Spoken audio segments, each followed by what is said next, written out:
So welcome to part two. We're celebrating Astrology Day on the day of the equinox. And I've explained in part one how this looks in the sky, how the ecliptic meets the celestial equator. And we have these intersection points that mark the beginning of the wheel of astrology, the first sign of birthing and creation of the sign of Aries. So today we're going to continue our celebration. Thank you all for your contribution. It helps support us. It helps support these efforts, and you know, we're all in this together. So having this sense of community and contribution is really inspiring. So today we're going to start straight with Wendy, who will explore Mars, but specifically the meaning of Mars in relation to the fact that Saturn and Neptune are in the sign of Aries. So I'm just going to introduce Wendy, who has done amazing work for astrology. If we speak about one of the pillars and one of the strong engines of astrology community, particularly in the United Kingdom, it is Stacey. So she's the principal of the Mayo School of Astrology and president of the Astrological Association, which I highly recommend that you check if you're not familiar with the association. They have a wonderful publication, two publications that I'm aware of. Oh, three publications now that I think about it. One of it is the journal. One of it is about research. It's called Correlation. And one of it is called Stellar. So maybe Stacey will expand on them, but it's high quality content. And the Astrology Association has a yearly conference as well, which you can join online or in person. She's written numerous articles in the Mountain Astrologer and the Astrological Journal that I just mentioned, the Evolving Astrologer, and many other featured on astro.com. She's authored Consulting with Astrology, Uranus Square Pluto, and contributed to the volume New Generation and Professional Astrologer. Bitcoin as well. I want to also highlight that Wendy has done an amazing research on the fact on the increase of cesarean birth as a global trend that is affecting the times that babies are born and how that influences astrology. So, uh, I've invited Wendy to speak about this earlier on, but you can find her research on her website. It's really very relevant and deep. In 2014, Wendy received the UK Charles Harvey Award for Exceptional Service to Astrology, and she's a tutor on the MA Cultural Astronomy and Astrology program in the University of Wales. She's led mentorship program for the Organization of Professional Astrology and co-taught the Ethics and Diversity program for ESAR and research program for the NCJR. You can find her on her email and website, wendystacey.com. And welcome, Wendy. We hear the choir in the background of airplanes, which are part of the Aries action that you may be speaking about today. So I'm sharing my screen. You can load your slides. Thank you, Maurice, and thank you for a lovely introduction. I just want to make sure that people can find the research on your website. Yeah, they can find it on astro.com. Okay, And yeah, this and they can um, they'll be directed to there. They can find it on that. There's a article on there, but you can also Google it too. There's an interview with Chris Brennan as well on the Astrology podcast. okay, great. So yeah, there's yeah, they can Google that. So it's in lots of places. So thank you for that. And that research is ongoing as well. So, and also just to say too that the Astrological Association, yes, we have the journal, we have Stellar now as well, which is, and also Correlation, which is the only peer-reviewed academic astrology journal in the world. And we also have the Astrology and Medicine newsletter as well. So we've had that going for quite a while as well. So, So there's a um, comment that you're a little low on volume. oh, If you can can, speak up, yeah, I can speak up. Don't and I usually have a will problem with share volume. the link to the Astrology Association. Okay, thank you for that. Okay, so I'm just going to dive right in here. So today I'm talking about beating to the drum of Mars. Happy equinox, everybody. I'd like to dedicate this lecture to my friend and colleague Lee Lehman, who passed away a couple of days ago. So this is about the Saturn Neptune conjunction at zero Aries, which we've all been talking about, of course, for a very long time. Just straightening up my PowerPoint here.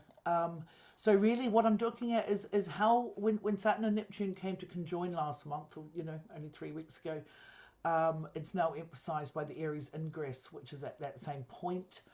But it's also a historical cycle. We're going to be looking back at this point in time. But whilst these planets are in Aries, I think it's important, particularly for the next year, particularly while we've got this Aries ingress this weekend as well. That where is Mars? What is Mars doing? This is the rulership of Aries, of course. So where Mars is going to influence um, how Saturn and Neptune actually, how what unfolds, particularly over the next 12 months. I mean, we had a webinar a few days ago. I think Kai's in here as well. Hi, Kai.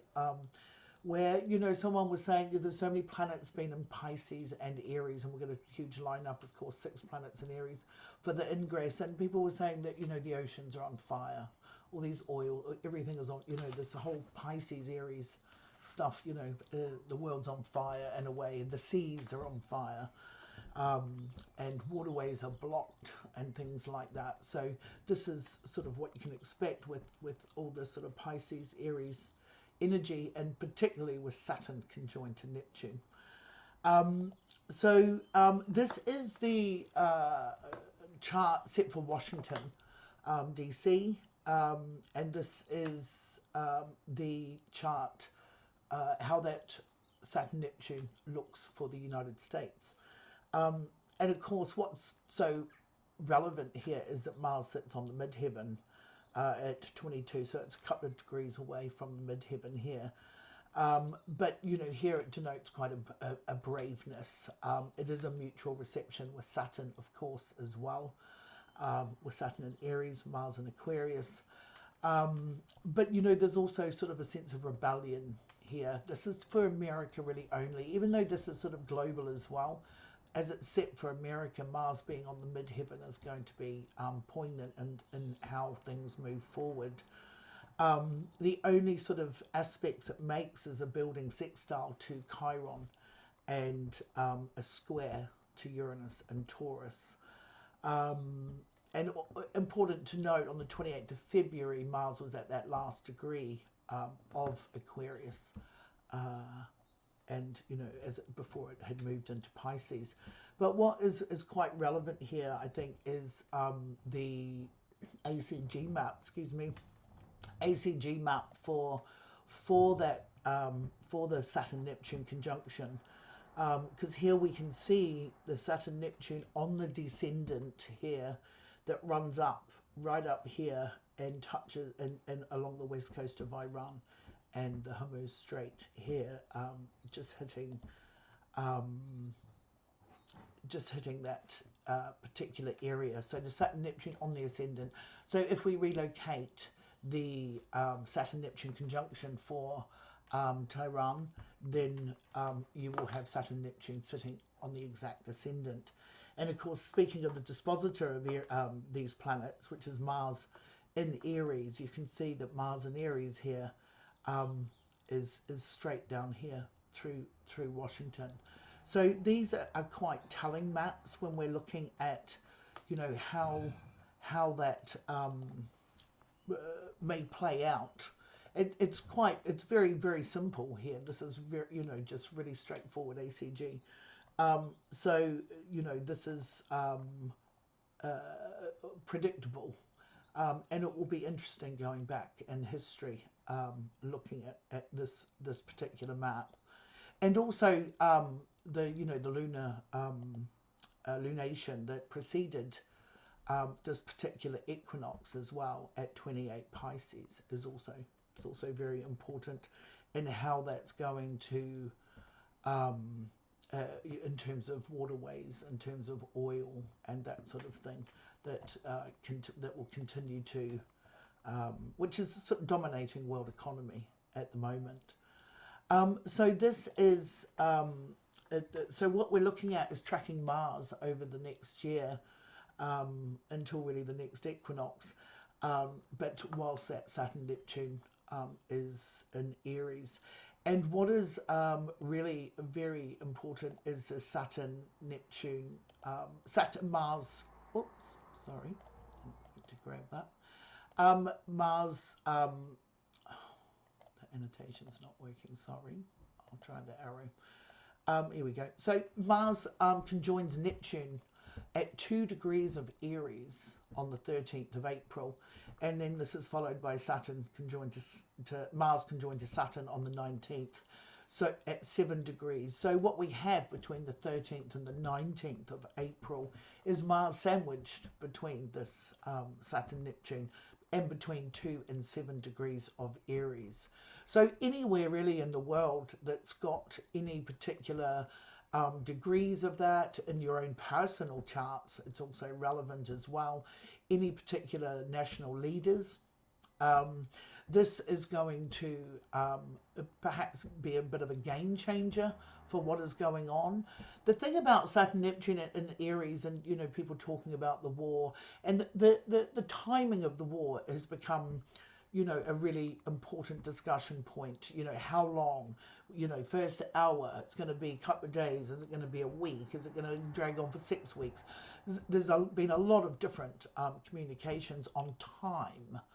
And you would think with Saturn Neptune in Aries that things would be faster, especially at 0 Aries. Things are speedier, faster, over, you know, much quicker. And I think that Mars, when it's sandwiched between Saturn and Neptune, is going to be a key player, as is this weekend with the Sun at 0 degrees of Aries conjoined to Neptune as well. So this is a really important date here. It is a game changer. It speeds things up. A lot of people, when they talk about stelliums and there's the planet that's sandwiched, it's often thought about as repressed or hidden or things like that. But actually, I think the opposite. I actually think it becomes, yeah, quite desperate, and you can see it behaves in quite a different way. And if this is Mars in its own sign, so I think there's, you know, new beginnings, new endings here as well. It's like, you know, it's a cut. It is a cut. Um, oh, is there? Okay, I'm just going to close this window. I've just read the chat box just in case. Um, but I'm in silence part, so let me know if there's any problems with the microphone. Sorry about that, guys. So these are the list of only hard aspects that Mars makes for the entire astrological year. So this 13th to the 19th is very key. But I also think, you know, this particular conjunction is as well when Mars conjoins Uranus. It can often be a little bit volatile, Mars Uranus. I've said to people before that it always, when Mars Uranus, it always reminds me of the theme song of Pulp Fiction. There's something really engine heavy here, and yeah, can be a little bit crazy. So that 4th of July, 2026. I know it's an important date for you across the pond there, but it's at 3 Gemini, which is also coming quite close to the descendant, which I'll look at in a minute in the Sibley chart. So these are important dates to look at. Also, the 25 Leo and the 16th of November. This, of course, is going to be. This is, an incredibly adventurous, physical sort of like it's Mars conjunct Neptune, and this is going to be just after your midterms in the United States, which I think is what around the third, is on the third or something. So Mars conjoined to Jupiter is uh, yeah, it's brave, it's soldiering on, and it's conjoined to Jupiter at 25 of Leo. So I think this is a really positive, very positive aspect for the United States in particular. Um, so um, let me just go to make Just another a quick quick. Yeah, question for you, if you yeah, don't mind. sure. Not at Um, all. the Mars Jupiter in November is going to be in Leo, as you mentioned. It's going to conjunct Uh, Trump's Mars, Trump's right? Mars and Trump's ascendant. Yeah, his Mars at 26 and his Yeah. ascendant at 29. Yeah, it will conjoin to that. Um, and there are some other things too that will be um, pretty interesting for him over the next year as well, which I'll talk about. But yeah, that is a really important point. And Um, one yeah, one more question about the April yep, Mars Saturn. yep. Would you think that this could mean boots on the ground Mm. when Mars is in water, so there's a lot of,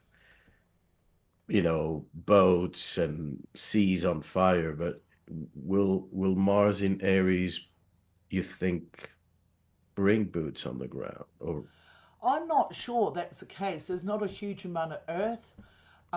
And the only sort of strong Earth is Uranus and Taurus, but you've got Mars on there as well, and this is in Gemini. This is more drone style. This is okay. more, I think it's more air. I think it's more subs, boats. And when Mars comes out, I think comes out of Pisces. Um, it's I think again the goalposts will change as to how and what this will be about. Um, that's Thank you. yeah. So for example, Mars was in Aquarius and it was about regime change. Then now it's in Pisces. It's more about waterways and oil price. All that sort of thing. I think when it goes into Aries, it's going to be about competition, and what concerns me really is the 3 degrees of Gemini, which is really about neighboring countries and stuff like that. I Hmm. think too, in terms of what is the war community that's going to Hmm. be. That's my feeling about that. But I also thought this would be a lot quicker than it was. I think because Mars is in Pisces, it slowed it down. Hmm. But what's really interesting is that Saturn only makes, there's no major aspects for Saturn in the next year. And this is very relevant. Uh, the only major aspect, and when I say major, I'm talking about Ptolemaic aspects, so conjunction, squares, oppositions, sextiles, and trines. The only aspect that Saturn actually makes is a sextile to Pluto at 5 degrees of Aries and Aquarius in next week. And Saturn sextile Pluto, which I don't even know how relevant that is. It's certainly not the most potent of aspects, but I think it's really interesting to think about Saturn and Aries that is pretty much unaspected for the year, but it is being sort of, the behavior of that is going to be acted out by that Mars and whatever placements it's at. It's It's at. going to briefly, quickly make a trine to Jupiter in Leo. Right. in August. But because Jupiter's moving so fast, it's going to be, just Does a it couple become of weeks. exact, Maurice? Yeah, Does it? it does. Right. Because because it's just sort of very maverick and on its own. This, it's sort of Hmm. had this. It's it's going to be traveling through Aries on its own, um, and where Mars is going to become so relevant, I think. But all these things with Saturn and Aries, it's like quite. It's going to be things about, well, even now, it's not making hard aspects, even Hmm. the to the sun, that's quite a wide orb, and already the issue is about time. Hmm. Saturn is about time. He is Father Time, and it's also about rules. Whether that's rules of engagement, which, um, and you can see when Peter Hegseth did his speech and said, screw the rules of engagement. In terms of war, this is very much about that. I think the Saturn unaspected. So things like time, rules, authority, and things like that. But there's also the backlash for America for in terms of, people, the populations abiding by, the rules as they stand now, the authority that stands now. So it almost has a bit of an anarchy feel to it, having an unaspected Saturn in Aries, sort of journeying on its own and then just tracking where Mars is at. So these conjunctions are quite a big deal. And just to take a quick look, just for time, I mean, you can look at this later, but this is when transiting Mars is going to make aspects to the Sibley chart. I mean, or any chart really on the 4th of July 1776. So, but the moon, of course. So Mars will join the US moon. Well, it did do, sorry, on the 26th at 27 Aquarius. So the day, 2 days before the first attacks on Iraq, that is that Mars actually conjoined the moon, was just separating from that. Now, you've also got, it's really important to state that this Mars will conjoin the USIC on the 11th of April at 1 degree of Aries. So the Sibley chart, I'm just going to, the Sibley chart here has its IC at 1 degree of Aries. So you've got sort of Saturn, Neptune conjoined there in February, and you've got Mars coming up to be to on that same degree as well.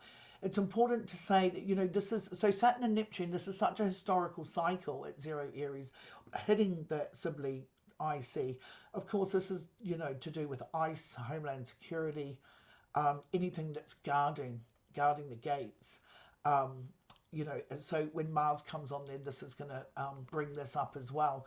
It's not. It's also on a much larger economic level. It's also the property market and things like that. So there is going to be potentially temporarily instability. But like I said, that Mars moves quite quickly as well, and planets in Aries act fast. So we're talking dips, not crashes. Um, so and just to come back to these particular, these are what's going to be triggering the US chart. So the most one of the most just get this up, important ones to do that is, I think, this as we saw when it conjoined the moon, any luminaries or angles are going to be so much more relevant. Same is going to happen in the 16th of July, um, when the Mars conjoins a US descendant, and then it has its Mars return a few days later at 21 degrees of Gemini. I mean, there's some, and then, come August, this is another point too, it's really interesting. When it comes August, Mars will go over the stellium and Cancer of the US Sibley chart, which I think is really energizing. I think it's about new beginnings. I guess at that stage you'll know um, where the politics lies. Well, it will be ramping up, that's for sure. So, I mean, realizing that Mars does this quite often, so this is not a huge deal, but given, particularly with the Mars conjoined the IC, that is happening along with Saturn and Neptune and continues to. So it is really huge. What is also, and then of course, you also have um, the Mars in the US Sibley chart being transited by Jupiter. So Jupiter will sextile Mars 3 times at the same degree of Leo and Gemini. But coming back to the Sibley chart, what is important to say too is that Mars is out of bounds for the all pretty much August. So this is important to note as it goes past, as it triggers this Venus, Jupiter, and Sun, and then Mercury in Cancer. Mars is going to go past that, but it is going to be out of bounds. Its declination is about 20 minus 23 during that whole period. So you um, minus 26, I think. Sorry. So you're going to find there's a lot of fiery energy happening here. When Mars is out of bounds, it's very very maverick, and there are predators. It's interesting to analyze. I remember a few years back being in a place with another astrologer, and we noticed that within a 12-hour period, there was an article in Australia on sharks. There was an article, a news report in the Mediterranean about sharks, and something in California. So 3 different parts of the world, and there was nothing really in the chart. We were like, why are all these? And they were all about sharks being predatory, which that is one aspect of them. But it's interesting, and what we found is Mars was at a really strong out of bounds point, and I learned that and you'll find that when it is, it's going to be much more highly energized and attacks. The word attacks is much more prevalent.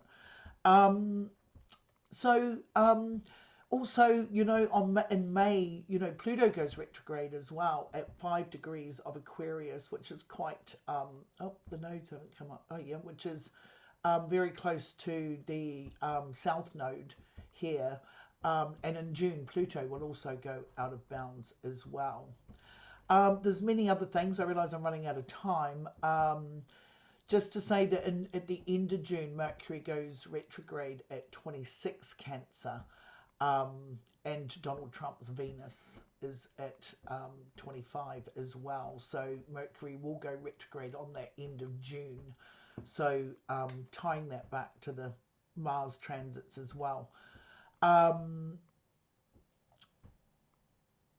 yeah, and then sorry, and then in December 13th, Jupiter stations and retrogrades at 27 Leo, which also picks up Trump's ascendant and Mars. So these are, and I just want to just mention the eclipse um, because the eclipse set for Washington, D.C., the eclipse visibility will go from Greenland to the Mediterranean, which I think is interesting. So it starts in Greenland, goes over north, well, it doesn't actually go, it goes via Portugal, actually, I think, and visible from Europe. So I'm just wondering around August when Mars is in that out of bounds and going over the US Sun, Mercury, Jupiter, Venus, Sun. Um, the solar eclipse on the 12th of August, set for Washington. The Mars is the chart ruler here of that. It's also the MC is Trump's Mars as well. So Mars is very important in this particular um, eclipse chart. It is a total solar eclipse as well. Um, and There's a question, if you have any insights on how to how do you see the the impact of Mars conjunct Jupiter during the US midterm election in November? yes. Well, yep. I'll come back to that definitely. But just to say, on this eclipse day, Um, by out of bounds, it says at 0 degrees of by this chart, by our own computation, it says that Mars is at 0 Cancer, but by declination, it's actually at 8, which squares um, uh, here, which squares Venus, which is also at 8 degrees of Libra. So there's going to be, and it joins with a T square here with Neptune. So, and also note that that Trump's Mercury is at 8 degrees of Cancer. So Mars will be on Trump's Mercury on this eclipse. It will be out of bounds, and Venus by declination is 8 Libra. So this T square is a lot tighter than you think. Out of bounds, you know. So there's a lot sort of riding on this. Yeah, and I'm just going to go back to that November. Which one we're talking about? This one here. No, is this a question? Let me just midterm election November since the conjunct ascendant. So, are we talking about? Are you talking about the one that you were talking about, Maurice? No, Mars. Yeah, it's Yeah, this early one. Yeah, November. yes, Mars conjunct Jupiter at 25 Leo. I mean, that does look favourable to him. Um, there's a lot more stuff that comes after. I think the post-election stuff is going to be there's going to be a lot more debris than well, not surprising, but um, yeah, Mars can join Jupiter on the 16th of November. So, however way the midterms go, there's going to be something that sort of uh, we're looking at afterwards, sort of, 2 weeks after the third, um, almost 2 weeks after 25 Leo, on his Mars. So I would say that looks very beneficial to him. Um, if indeed, or there's this is affects everybody as well. So I think um, and didn't wasn't the eclipse or the I think the ingress chart. Just looking at the ingress chart for the ingress chart for the world is set at 24 Leo here. Um, so again, it may be better news for the rest of the world, if that's okay to say. But so I'm just coming back to this November date, Mars conjoint. Yeah. So that it picks up this ingress set for Greenwich for the world. So there's something very heroic about this. There's something quite adventurous. There's yeah, I think people are happier.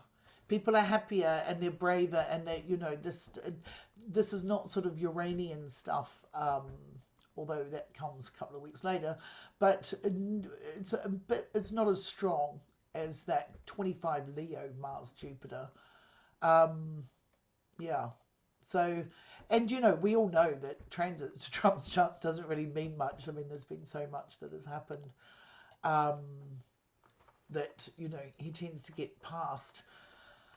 Um, but yeah, I do think I think things will change in August quite a lot, particularly with that out of bound Mars and the eclipse. Um, and going on and what else was yeah So we're coming to a close. and I mean really that's really what I wanted to say, and I'm happy to answer any question if you've got for this time, um, but I understand if we don't have the time. So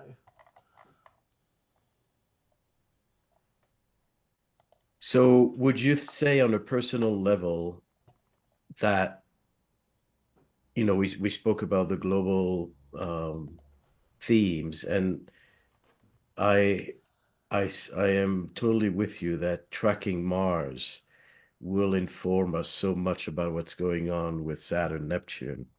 yeah But it's also creative energy yeah on a yeah personal level. I mean, and Mars has been, there's been so much Pisces stuff everyone's ready for something new. I mean, Mars is innovative, it's pioneering, it's brave, it's raw, and what you see is what you get with Mars. So there's something, there's a lot of uh, very positive stuff. And Mars Jupiter is great. It really does emphasize new beginnings as well. Okay. Thank you Okay, so much. you're welcome. Thank you. And Thanks for having me. And yeah, happy birthday to everyone in your family. yeah, thank you. Thank you. Take care. You too. Thank you. And speaking of Mars and Aries, tadam, Lady Aries, Angela Tiki is with Hello, us. How are you, Angela? I am fine, better, ready. So beautiful. I'm going to introduce you. Angela is from Greece and certified Athens-based astrologer, consultant who offers worldwide consultation, teaches astrology. She has served as the Greek satellite for OPA since 2016, where we had our amazing conference in Athens, and has been presenting daily astrological trend on Greek television since 2014. And Angela has done extensive research on the asteroid Pallas-Athena, which is the namesake of the city she lives in. And a book is soon to be published on Pallas-Athena at our retreat, because we're going to have a wonderful special retreat with Angela in Greece in August, just on the solar eclipse, as everyone is going to be in this peak creative mode. We're going to dive deep into the solar energy, because so much is happening on a solar level. Jupiter in Leo and nodes in Leo and Aries, and so that's going to be the release of your book. Is that still Yes, on? yes, of course. There was a Beautiful. delay, with the events, but yes, we have started the machines again. So I want to speak to that. As you know, we had a fundraiser for Angela earlier in February because she went through a devastating, destructive flood that swept away her cars and flooded her house, and major, major destruction. And so we organized a fundraiser, which I'm going to share again. And I'm going to encourage you all to consider continuing to donate. As you know, I just caught up with Angela, and she was telling me that this, the insurance money is not coming through, and it's just a mess. And so everything helps. The URL is fundraiserangela.org. So, you get a perk if you contribute to get the fundraiser event and all the presentation from all these esteemed astrologers. And, in a time where there's so much going on and we're talking about war and we're talking about adversities, we have to remember compassion. We have to remember that this is our strength, and to support one another, because we're all on top of the wheel and then at the bottom of the wheel sooner or later. So knowing that we can show up for each other is important. So thank you, Angela, for coming and for sharing your wisdom. The other thing you can do to help and contribute is to book a reading with Angela, and Mhm. particularly if you want to know more about your own Pallas-Athena, but not just that. So I didn't, I'm not sure. I know you have an Instagram account. Do you have also a website that people? Is under construction along with everything else. So it's Okay. a total restart for me. It's Yeah, it's been, gonna be. It's it's a, angelatiki.com. It's going to be ready within the next 2 weeks. All right. And Great. so cheers to the equinox and happy birthday and Later. Yeah. and blessings for the new birth and new beginnings. Yes. I just wanted to say that, all these years we could hear, the beauty when you are Context. no contents, yes. When they were asked, what do you want? What do you want for the world? World peace. And, and here we are, the last couple of 3 years, we are all, this is all what we want, world peace. And hope it will come. Yeah. Because times are really difficult. Yeah. So I'm going to continue with, take it from where Wendy left it. When she says that there is no other, aspects for Saturn. And here I will show how this is taken over by Pallas-Athena for the next year. But let me start from the beginning. So thank you very much for inviting me, Maurice. Happy Equinox for everybody. Happy new beginnings. And I would like to introduce to you how Pallas-Athena is really involved in times that are very intense, and what's the role that she plays. She's a goddess of war, but she's also a goddess of wisdom and, of course, of strategy. And she chooses the heroes, but everyone feels that that is a hero. So it depends on how you look it from which perspective. The gift of Pallas is always to be able to look ahead and be able to see the aftermath before you start something. First, I would like to show you something very, very interesting. We have 3 figures which are now having key roles in during this war and what's going on. And I'm talking about Trump, I'm talking about Netanyahu, and of course about from Iran, he was murdered, Khamenei, sorry for that. And I noticed something very, very interesting, and that is that all 3 of them were born on a day of an eclipse. Trump was born in a lunar eclipse, and Netanyahu was born on a solar eclipse in Libra, and Khamenei was born on a Aries eclipse. So these people always believe that they have, they feel that they have a mission, that they are meant for something which is greater, and acting as representatives of divine commands. Everything, the way they're experiencing things are very intensified, the feelings or their aims, their drives, everything is huge.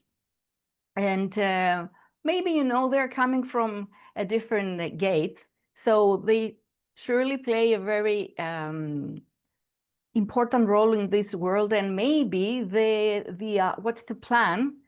So they are active on that plan. We are not taking sides, we are just explaining how things are. Now, Khamenei, he's no longer in life, but he was the one who built that regime in Iran, which means that whatever he had built, the foundation that he had set for Iran are still alive. So there is a continuation through him. But let me tell you that since we are talking about Pallas-Athena, that Khamenei had his Pallas-Athena in the same sign as his sun, and the moon, of course, because it's a new moon. And also Netanyahu has Pallas-Athena, natal Pallas-Athena, the same sign as his moon and the sun. So he was also born in an eclipse. And that makes Pallas-Athena and that sign that they were born under the sun part of their identity. They are true leaders in any sense. Maybe they're good, maybe they're bad, but it doesn't matter. The fact is that they are true leaders and they were meant for something like this. They're politicians. On the other hand, Donald Trump, has his Pallas-Athena in Capricorn, which is a very good placement. I have seen it for people who are very ambitious, who were able to not only survive, to climb in very difficult terrains in their work or whatever they're doing. They are fantastic and they take places of position, you know, they're taking charge. The only thing here is that his sun has nothing to do with Pallas, this placement. He's more like, he has a drive to do things like the way he likes it. He's, you know, very spontaneous. He speaks a lot. Whatever comes in his mind, he wants to do it. He's more playful, let's say. And of course, he's ambitious. Of course, he wanted to do something and he did achieve it. But the, sorry, the aspect that, the square that forms with Chiron gives me the impression of a person who really admires the ones that do not, you know, obey over him. He admires a lot the ones and he learns from them and he follows them. The ones that, you know, they're there with their own power and they do not give him, you know, good credits like I like you and I would like to follow you, whatever. No, he doesn't like victims. He wants strong people. So just one thing to say. I just want to add. Sorry, yes. If it, you know, on this fascinating reflection that the eclipse of Netanyahu is opposing the eclipse of Khamenei. Yes. So not only, you know, they're also almost to the degree opposite. Yes, 28 and 28 approximately. Yes. And his son, the successor of Khamenei, who is, I don't know if he's alive or not, but the mystery, the mystery successor is also born close to an eclipse. It's not an exact, but he's also an eclipse season baby. It's amazing. Yeah, with that you see that the strong impact that they have, these people in the society, in the world, and what is happening. Absolutely. So I'm going to proceed with the two charts of USA and Iran. The only thing that I'm going to say is that they share the same placement of Pallas-Athena, which is in Aquarius. And really, this placement is one of the best, if not the best, in political matters. It's a strong indicator of politically driven regimes or countries or states, or you know what I mean. And they have a very strategic orientation at the state level. So of course, you can see differences.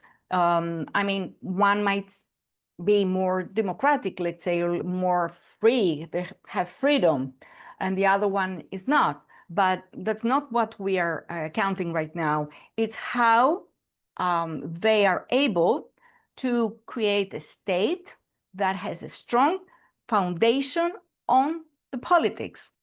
So they have a political thinking through, you know, network systems, and the alliances are very important for that as well.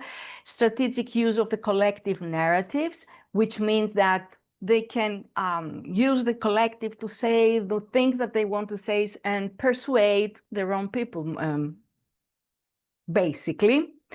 So despite the opposite sides that they are, in reality, they play the same game for their own self, let's say, at the level of strategic intelligence. So Pallas-Athena for USA, the USA chart conjuncts the natal moon, which is also the ruler of the sun in Cancer. And this is where we can see the savior of, you know, the country that is always involved in other states and people's, matters. I'm coming there.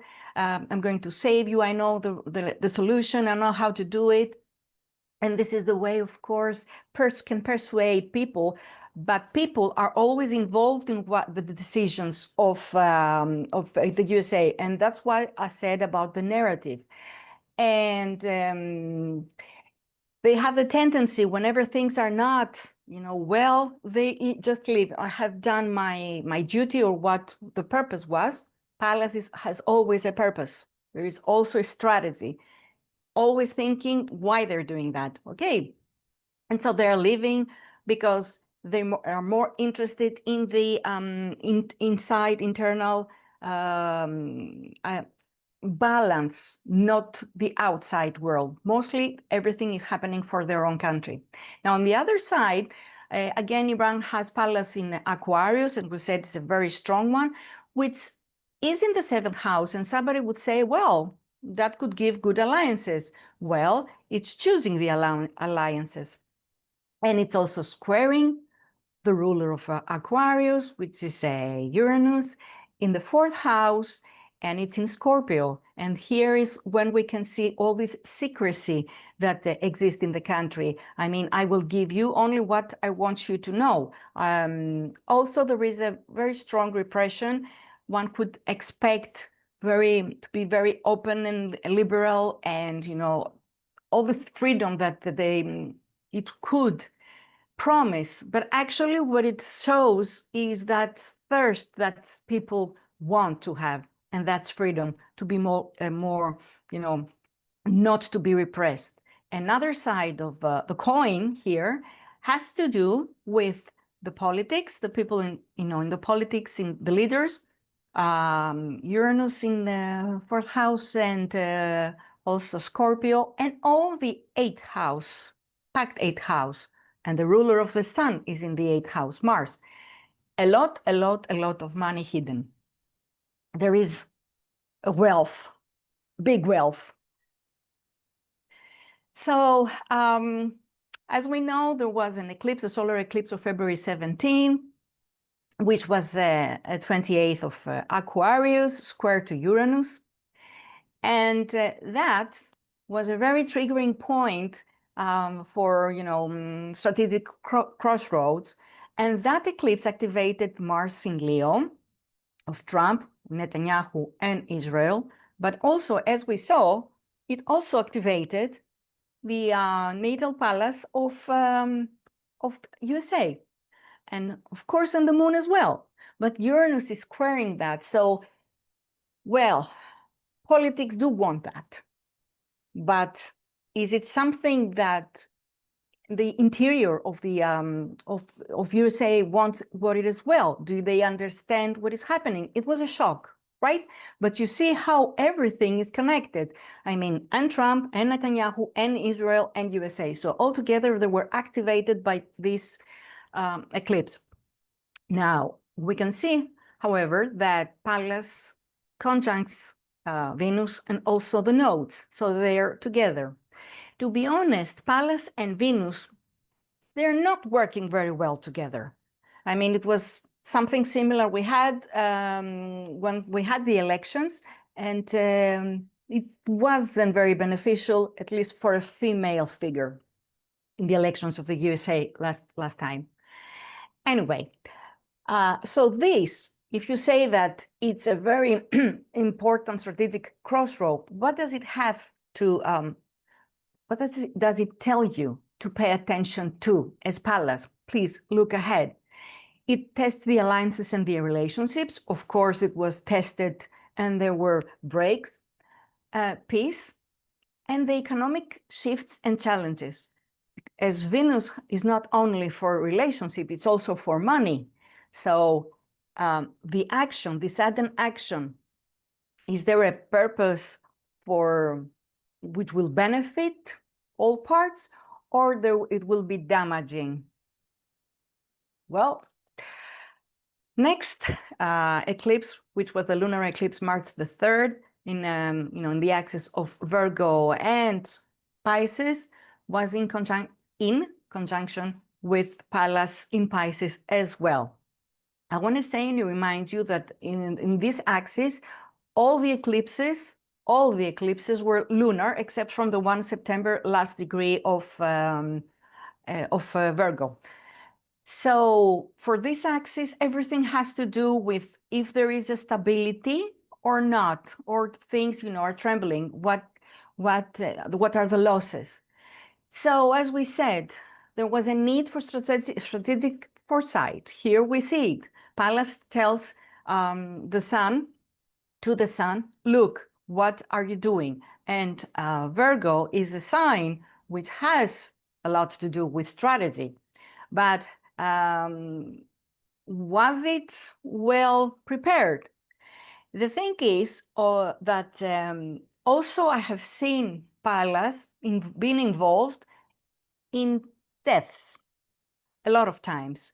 During that period, we had a lot of academic people of old age, living this world. Anyway, so for that, we would say that leadership was under pressure, and we were talking about the leadership of Iran, of course. And the plan of Virgo was to dismantle the leadership structure, which is Pallas and Sun in Pisces. Also, we had another thing. No, I want to put that at the end, which has to do with sacrifice. Information precision. This is amazing, as intellect has to do with Pallas, and Virgo has to do with information. We were able to see how Israel, or everybody knew, I'm talking about now Israel, knew exactly the precision, exactly where everybody is. They find them with the drones, which I'm still afraid, and the rockets and everything, but we're talking about precision. And so we found out how suddenly you are in a danger. Well, the leaderships and the people of power are in a danger right now, but how things are evolving. Also, this information, since it's Pisces on the other side, it could be a bit distorted. I mean, you don't know the plan. You don't know what are they doing. We also have the seas, and we had the problem, we still have the Straits of Hormuz. You see that everything happened with oil in the seas, with the ships. Everybody around here in the Mediterranean are with the ships, the big tankers, and also the warrior ships, protecting from what can come, like the missiles or whatever. And a tactic that one can do, and where I'm talking about what Iran actually did was the chaos, creating a chaos.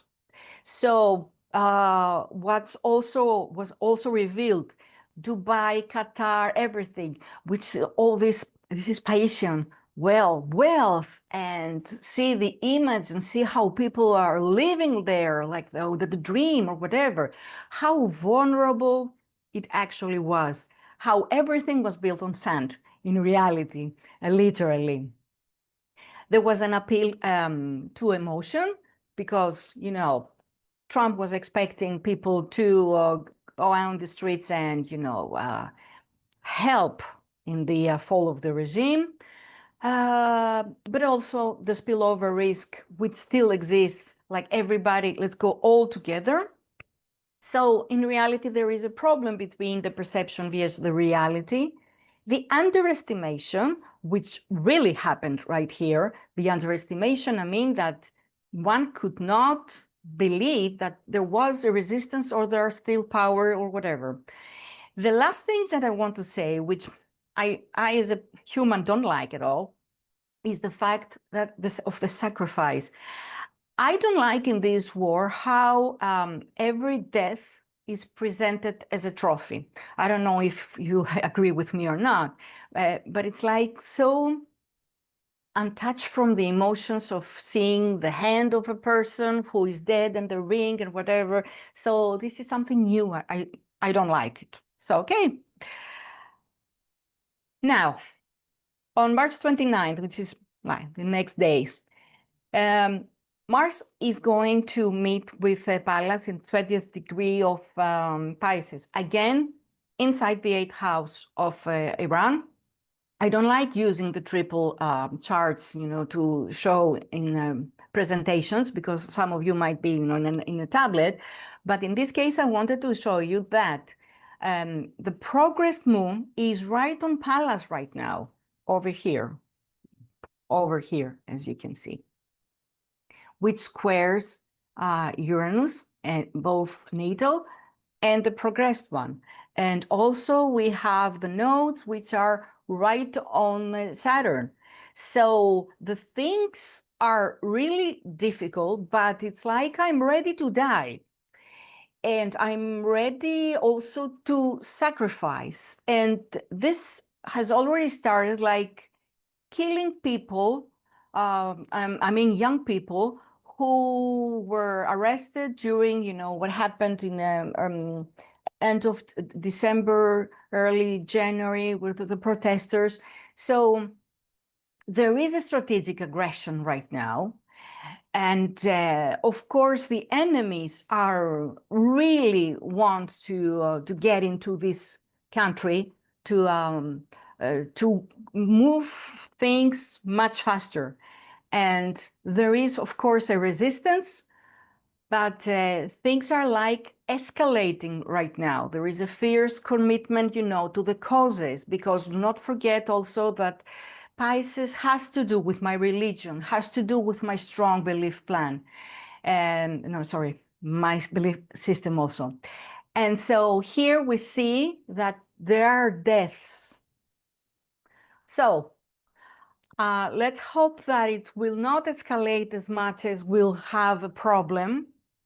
But anyway, this is like a really dangerous point and date, like the days. After that, okay, Maurice. Oh, sorry, I saw again. Okay. Just go ahead. We Okay. have to close soon. Okay. So here I want to say that Pallas-Athena is going to stay in Aries from April 26th to March the 3rd of 2027, and is going to be one aspect with Neptune, but 3 with Saturn. And these are coming and going in the same degrees. From all this, you can pause from the recordings to read what it indicates, but I want you to keep one phrase. The wise warrior of 2026 does not avoid action, but it avoids wasting it. Just personally and generally of what is going on right now.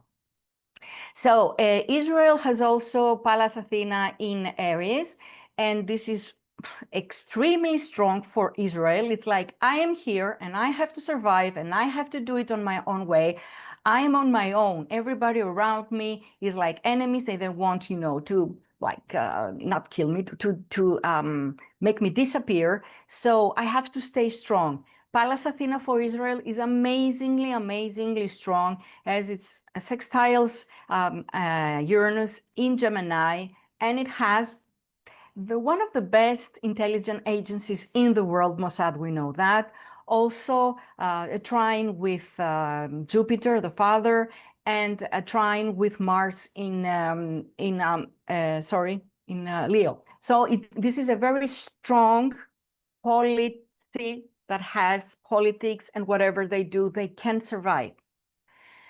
Pallas-Athena is going to enter into April 26, and I also will say that this is a game-changing, just like Wendy said, because it enters simultaneously with Uranus in Gemini. And here we have it happens the same moment as the Sun-Pluto square, and this is a cycle that started in January 23rd, so we have the power struggle, and something has to be done because also Venus with Uranus, they have to look at the economics. The economics starts to be in the front. So this is the first thing that they have to look. So they're changing the mode. June 10, we have the conjunction with Moon, Pluto, and Pallas. At the same time, the nodes square Uranus, and also Venus with Jupiter. This is exactly on the sun of Iran, and Saturn has started from Mars, which had the problem, and now it comes over. So I think that there is going to be like a restorative order.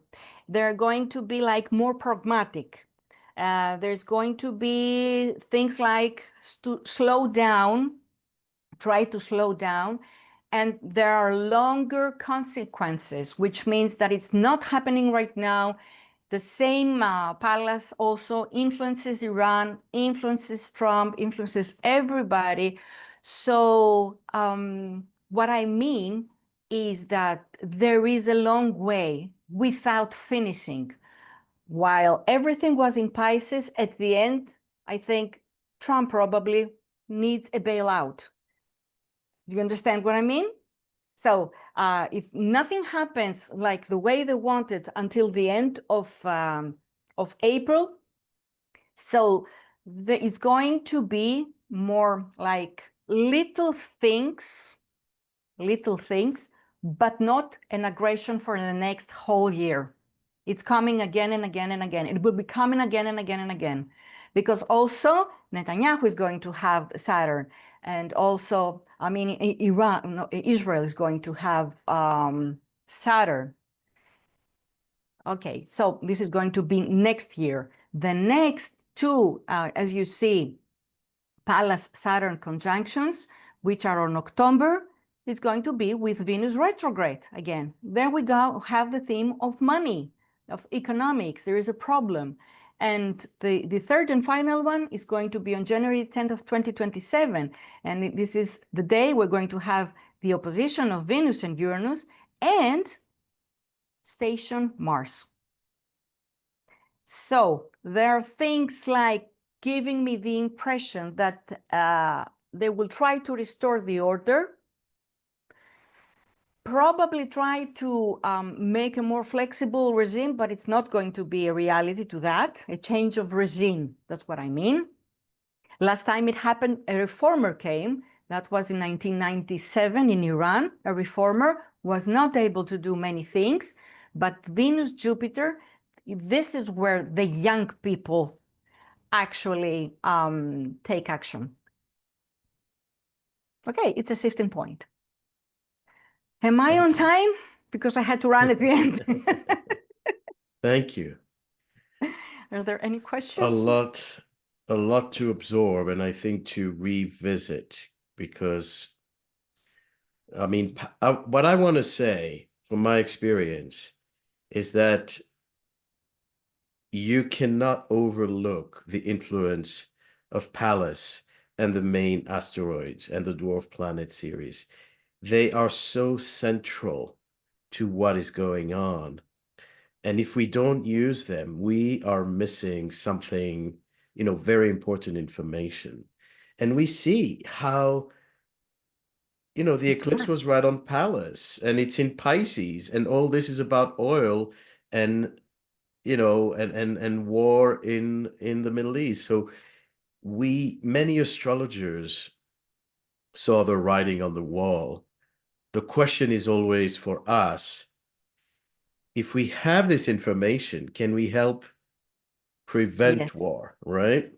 Yes, you're right. Yeah. Exactly. But thank you for totally agree. highlighting Pallas and,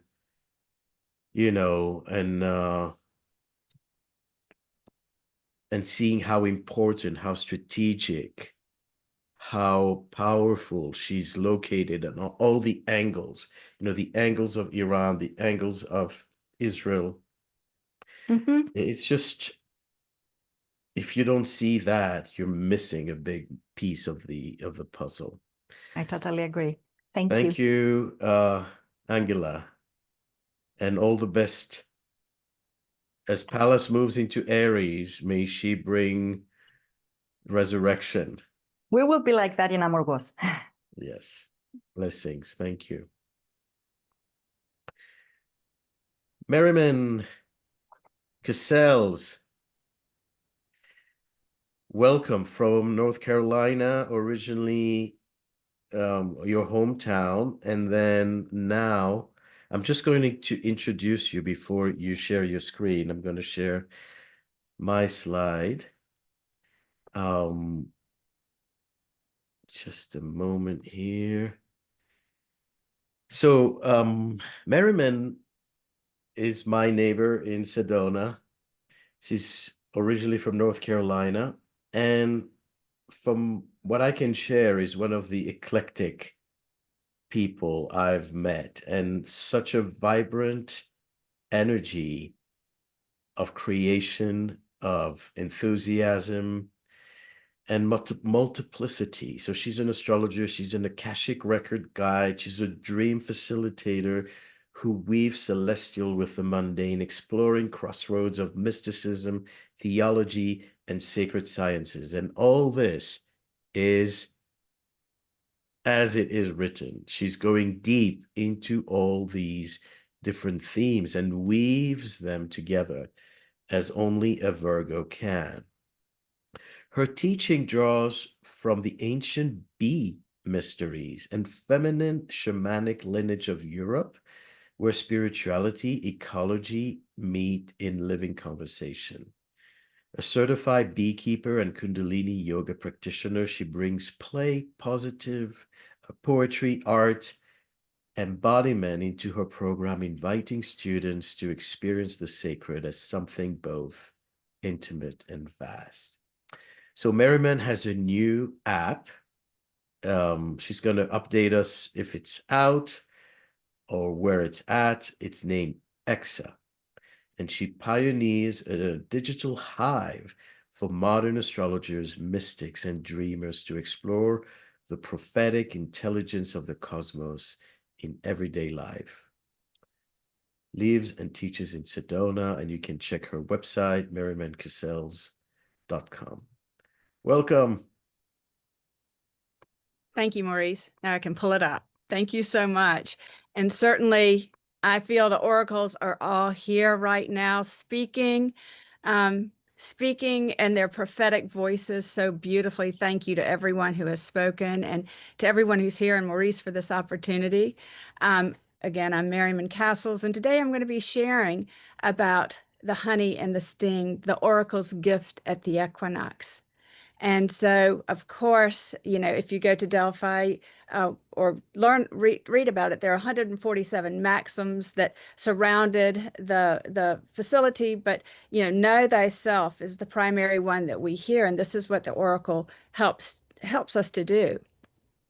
So the oracle's true name, we have to think about the oracle's true name. And it's interesting if you look from a biblical standpoint in Proverbs, as a creator, as God was creating the world, wisdom stood beside him, Lady Wisdom. The oracle's name is, in many ways, we hear Gaia, we hear Ma'at, Hokmah, Sophia, of course, Athena, whom we just talked about, Saraswati, Brigid, Ma.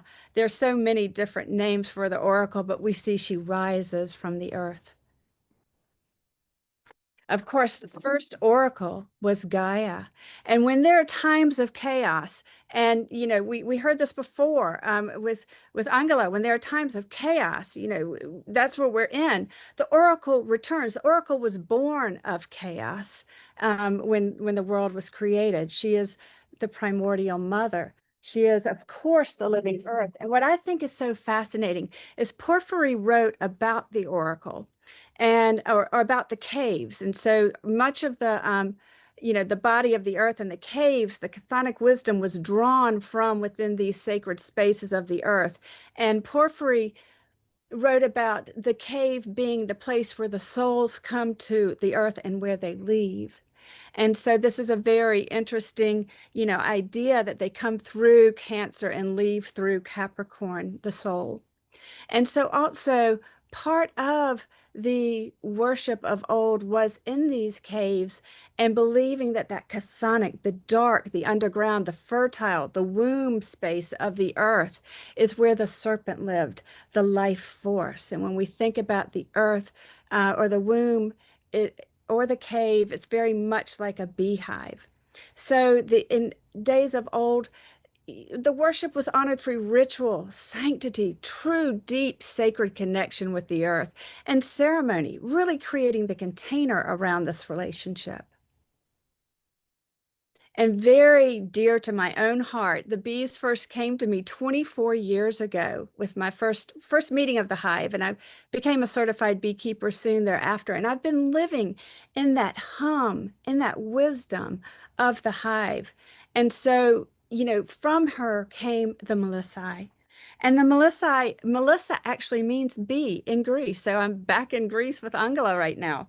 And so, she would use the honey and that she would gather, and they would hold ceremony in the sacred caves. And, this honey was used in ritual. And then beautiful drumming, rhythm, dance, moving into altered states for prophecy. They gave the voice of this Mother Earth that we live on right now, they gave voice to her wisdom. So, the Melissae were the ancient, they were the ancient priestesses of Demeter. And, they, through this period, there was an extended period where the Melissae were active. And so it was a beautiful, beautiful time. I'm not going to go through all of this, but we also have the Triae, who were associated with honey and trance and the early transmission of prophecy. And then later, the Melissae, the title of Melissae was earned through to esteemed priestesses through initiation. And it's important also to remember to share that these traditions, these oracular traditions, existed until the late Roman period, where Christianity replaced many of these practices.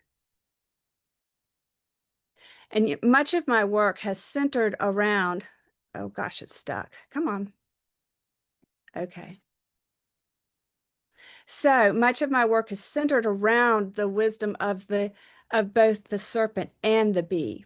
And so we cannot speak of oracular practices without taking a visit to Delphi, and it's through mythology, it's said that Zeus set two eagles free from opposite ends of the earth, and they met in the center in Delphi, and then that is where the omphalos was placed, and that represents the belly button of the world, or the navel of the world.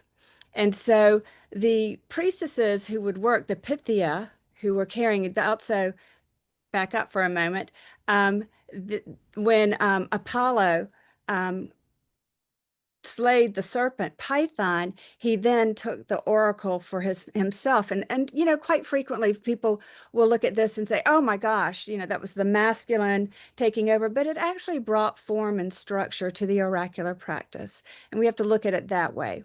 So the oracle often, especially in later years, was a woman, probably post-childbearing years of higher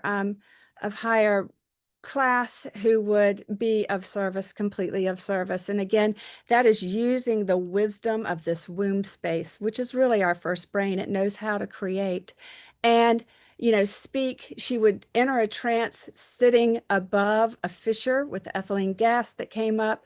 She would speak what came through poetically or fragmentedly, and it was translated by the priests.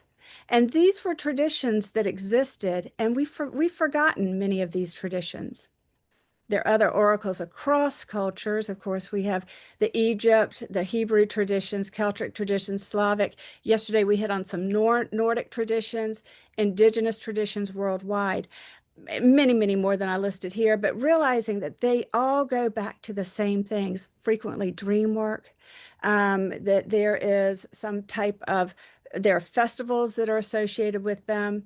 There's of course, the prophetic aspect, journeying, and, but the rituals, it's really about deep connection back to the earth, deep stillness and listening, or movement through dance and creation, where creator comes through us. So I decided what I wanted to do is take a look at the charts of right now, maybe not looking at the aspects that are as obvious, but looking at the chthonic aspects, or the aspects we don't always see, like declination or anticia. So when I look at the chart of the ingress yesterday, I could have set that at 0, but here it is.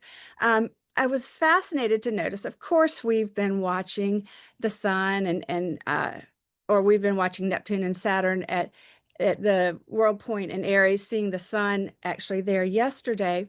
But when I looked at it by declination, I saw it was incredibly tight, that this was really incredibly powerful, that Sun, Saturn, Pallas, and Neptune we're all within this very tight declination. And of course, like the sun giving us the light to see. And, then we're being handed with vision from Neptune, the vision to perceive. And boy, her part of her wisdom, it's not only her strategy, it's the ability to recognize patterns. And, and then Saturn is giving us the structure to hold it. So we're seeing structure, vision, and wisdom standing with the light. And I loved pulling this piece of art, Ancient Days by William Blake, and that's Urizen. He is holding a compass down and adding structure to the chaos, which is where we are. So, I also loved looking at the antitia of this, or it's actually contra antitia of the moon and Mercury. And of course, we know Mercury is right here with the North Node in Pisces. And when I looked at the Sabian symbol for the degree, it is a girl blowing a horn. I thought, wow, isn't that amazing? A girl blowing a horn. This is where the feminine is rising. And I go back to, it's not just the feminine as in a woman. It is the feminine principle of wisdom rising with creation, with what is being created.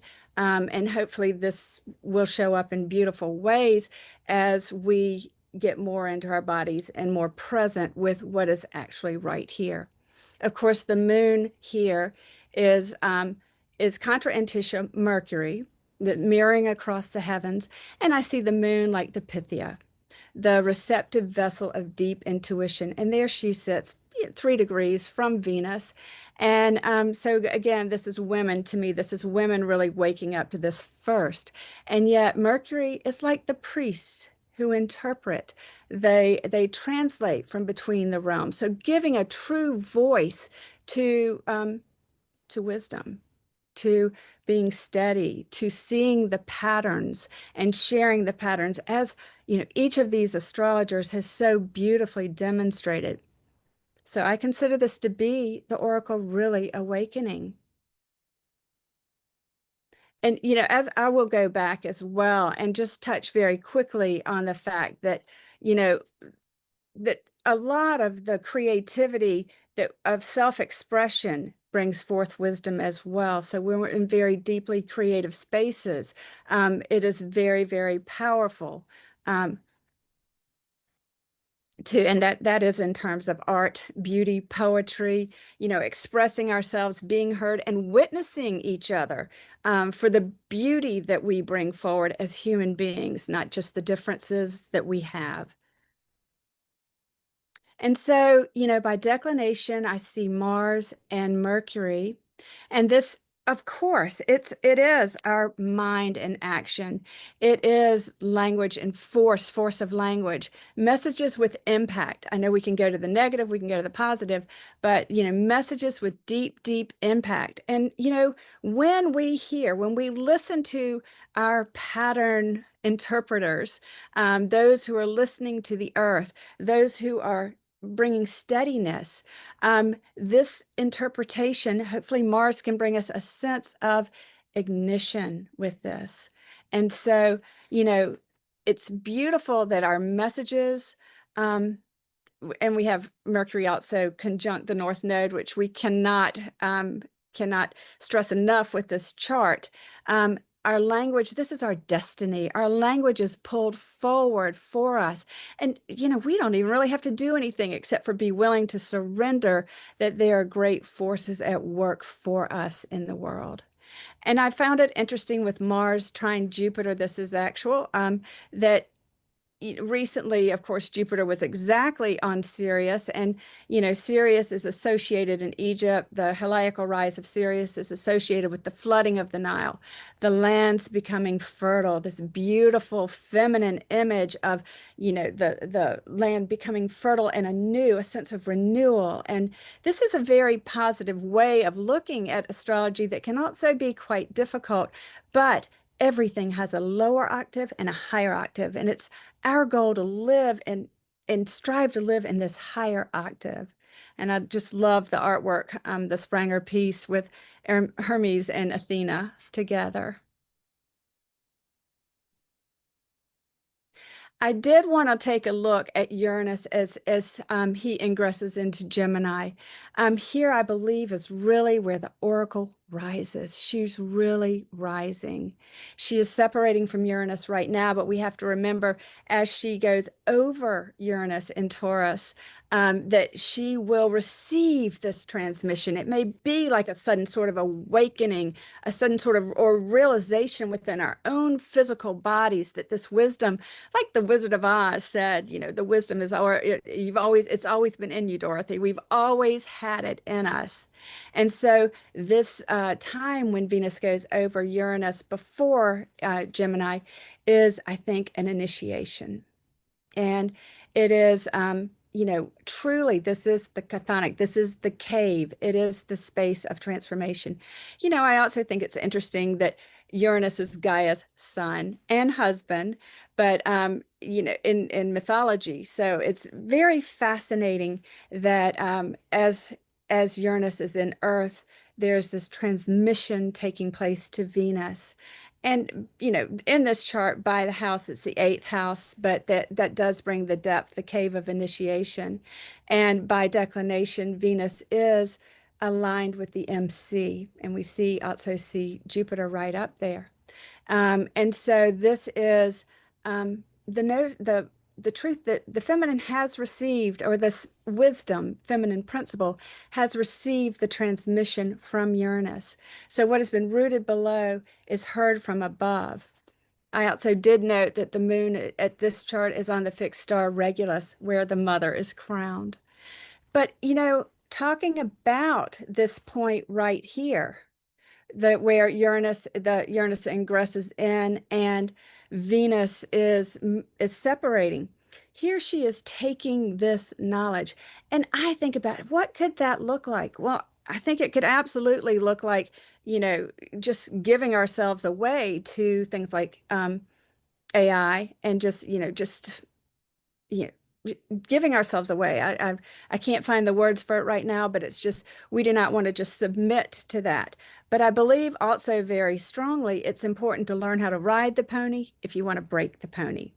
And I mean that in the sense of we have to understand not only how AI operates, how it operates in our own world and how we keep our agency in our minds, clicking, but also what is right relationship with the earth when it comes to this? What is the use of the water and the power to generate it? We have to become very, very aware of this.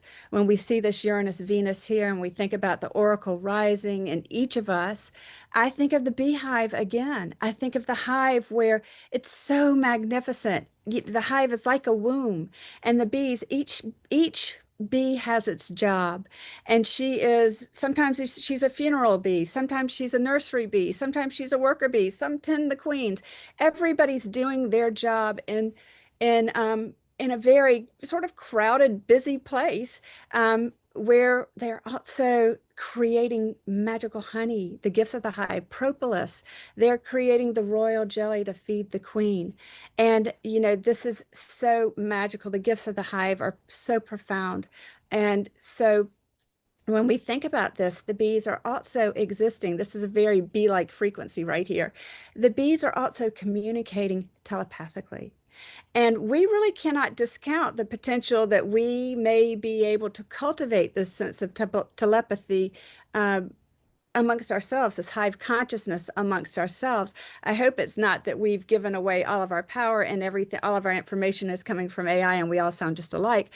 I'm hoping that it's a place where we become more creative, more expressive, have greater communications. And if any of y'all have not listened to the telepathy tape, podcast.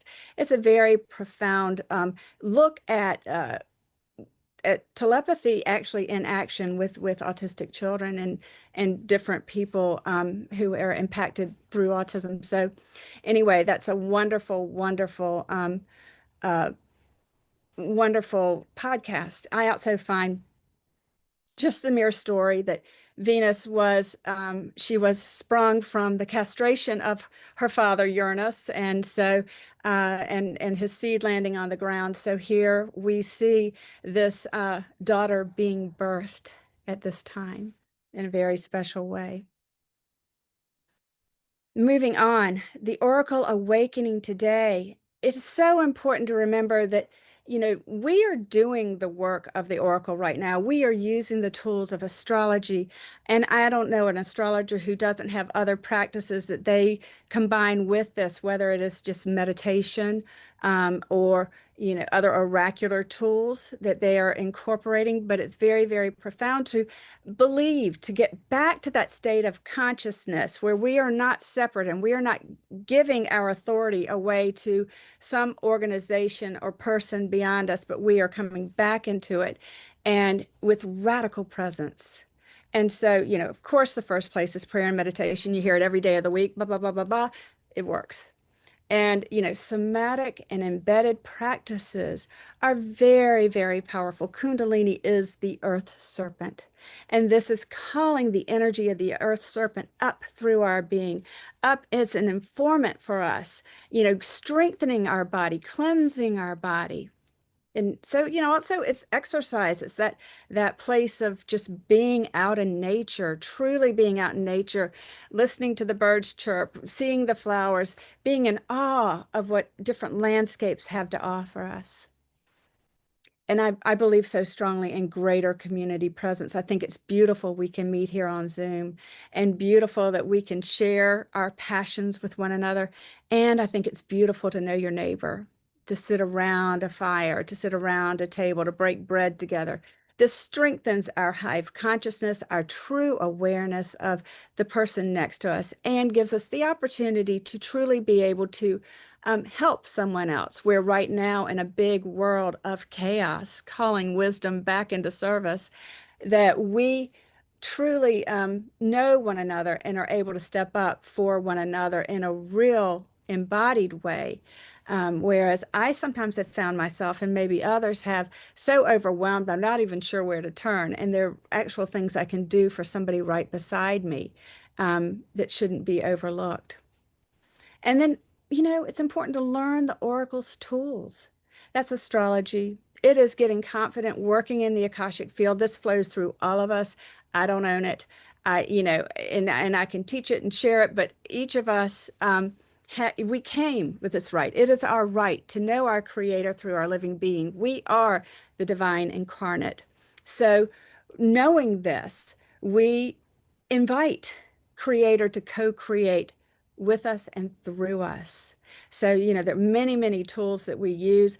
I'll tell you, in a class I teach a class on astrology and the Akashic field. And my students have continually said, if I'd known this, and I know y'all have experienced it too, if I'd known this about myself as a child, I wouldn't have been so hard on myself. If I'd known this about my child when they were going on in school, how helpful it would be to know that they maybe have a fast moon or a slow moon, and you know, maybe they need to take more time to study more slowly, whatever it might be that the chart shows about, you know, a child's pattern of learning is very, very powerful. And you know, I am such a great believer in creative expression. Each of us came in with some unique way of expressing ourselves. We chose to come in this way. We're all reflections. We're Indra's net. And even with the omphalos, the mesh that covers the net is representative of both the veil. It represents, some people say the beehive. Some people, you know, say that it's like Indra's net too, it's representing our interconnectedness. We express it, through creative expression, frequently we are able to mirror back, like in Tisha, we're able to mirror back a part of someone that they may not have words or the ability to express. We get to celebrate each other, witness each other. When I look at the sacred sites in Iran that have been decimated, my heart just cries because I know how deeply interconnected with this wisdom those creators were. I think intentional ceremony, and that's an important thing. I see a lot of performative ceremony in my world, but really intentional ceremony. And that's every day, every moment being ceremonial and taking the time to really, when we visited Gaia's cave, at the beginning and the ancient oracles, absolutely the sanctity of the sacredness of honoring this earth, honoring this universe. I think, it's amazing that Gaia was born of chaos. She then created Uranus, who was the sky, and then the sea and the mountains. And, like the whole world came about through this way of being, through that mythology, and going back to honoring the mother of all, of everything. And so, of course, I'm a deep believer in communal dreaming. I think we often cannot impact the change we want to impact on this planet necessarily through our individual actions. But, Martin Luther King said in his speech, "I have a dream." Nothing, absolutely nothing came into being without a dream. And we know also, and we've all experienced it dreaming, and especially if you've ever dreamt in a dream container, how our experiences are overlapping. Even when other people come and walk through our dreams, they, from a Jungian perspective, it might all be parts of ourselves. But, this is our deep interconnection. And if we are dreaming intentionally with, even with the planets, which is what Hex is about, it's like about communal dreaming with the planets, to the higher octaves, it is within us to co-create the world that we want to live in. I believe it. I know this. I know that Creator made us much more vast than we ever could understand. So I think of the bees gathering nectar, and that they gather from many, many flowers. And that's part of why we have these conversations, and the conversations that are interested and present rather than judgmental or I'm right. So wisdom does emerge when many souls begin living together. And I thought I'd put it in here, but I think it's very, very interesting as one who is in recovery, and I'm very open about it. Bill W., as he created the program for recoveries, that it is about a higher consciousness, the hive mind. That is where the healing happens. So I've witnessed this from from a personal level, from an academic level, and of course, from a recovery level. So the honey of this talk is the oracle lives within. We've known this. She lives within us. The sting is we've seen Neptune and Pisces for a long time, and oh my gosh, my sponsor, who's deceased now, but my first sponsor used to say, pour me, pour me, pour me another drink. And, really talking about moving beyond this victim consciousness. Yes, things happen to us. Yes, things can be tough. But the majority of the time, we're stuck in the story. We're blaming someone else. We're not necessarily looking at our own role. And it's time to really look at our own role. What are we doing? How are we living our life? Because we are collectively creating this world with the actions we take day to day, with what we support. They say the lost eighth hermetic, where your attention goes, energy flows. That's what we create. We have to get control, or especially us oracles of the astrological world, control where our mind goes, what we're talking about. Not saying that we stick our head in the sand and we pretend like the whole world is sunshine. No, we are just in the place of looking at what's my role and how can I contribute.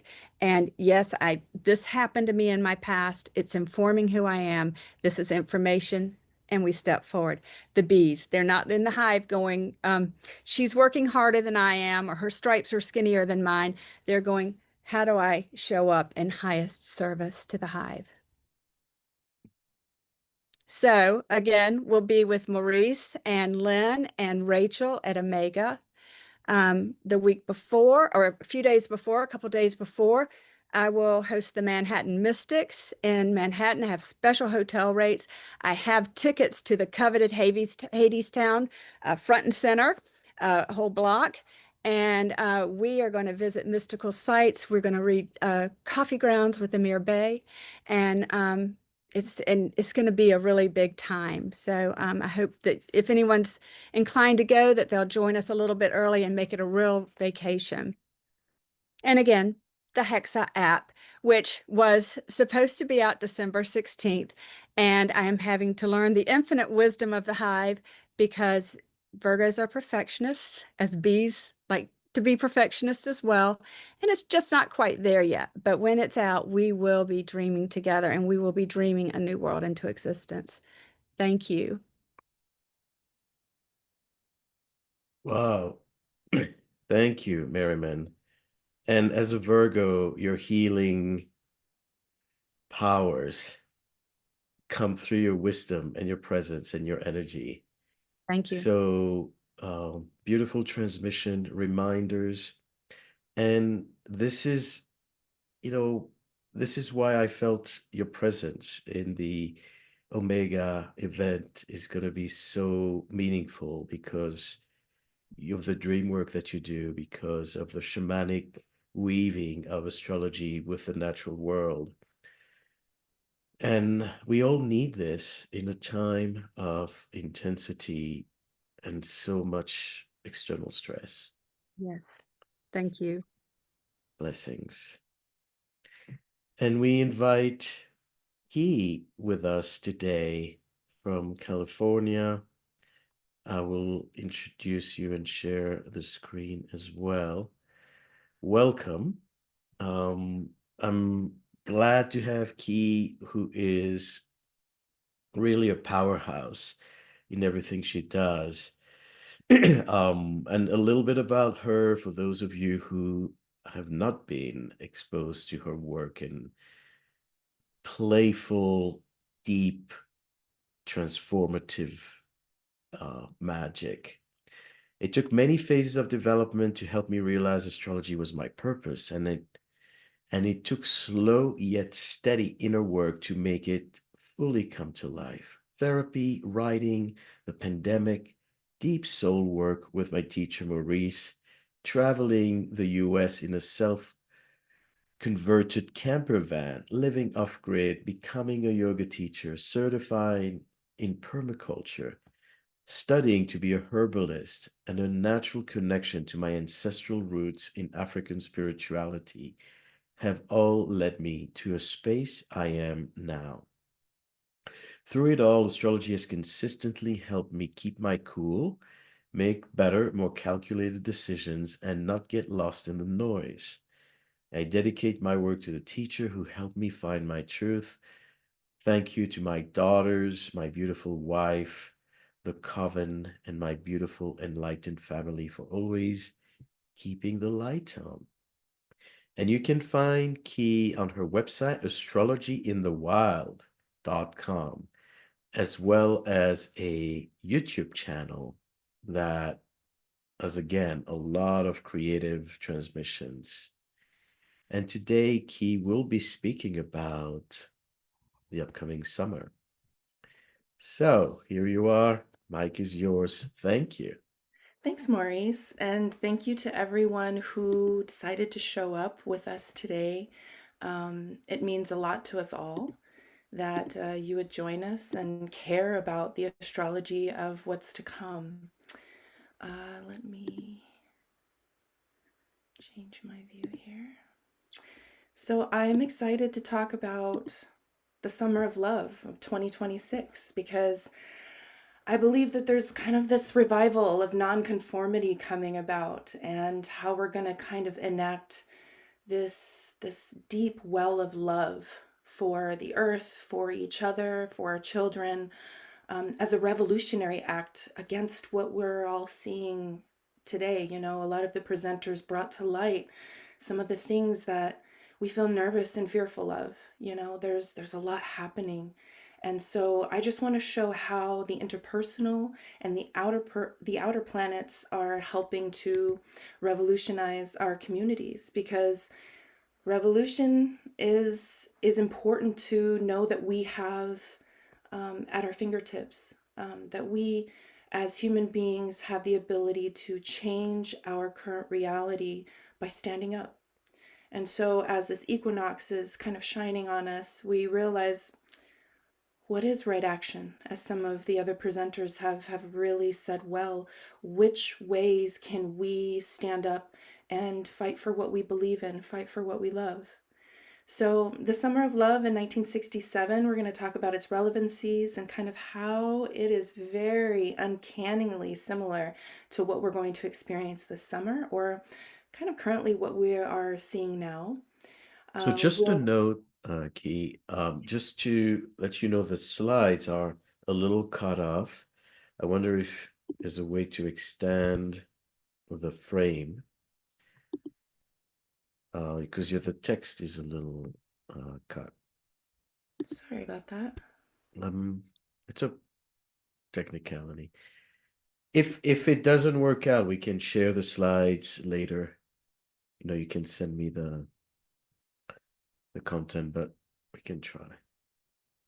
Let's try this. Give me 1 second here. Yay. Okay, so now that we've got all the technical issues together,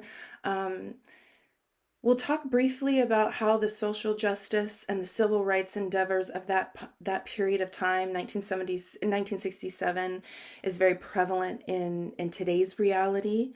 We'll talk about Jupiter, Saturn, Uranus, Pluto, the nodes, kind of like all of these different changes that are occurring during the summer that are kind of really impacting the way that we lead our lives, because we're really trying to find hope amongst all of the strife and the injustices that we're experiencing.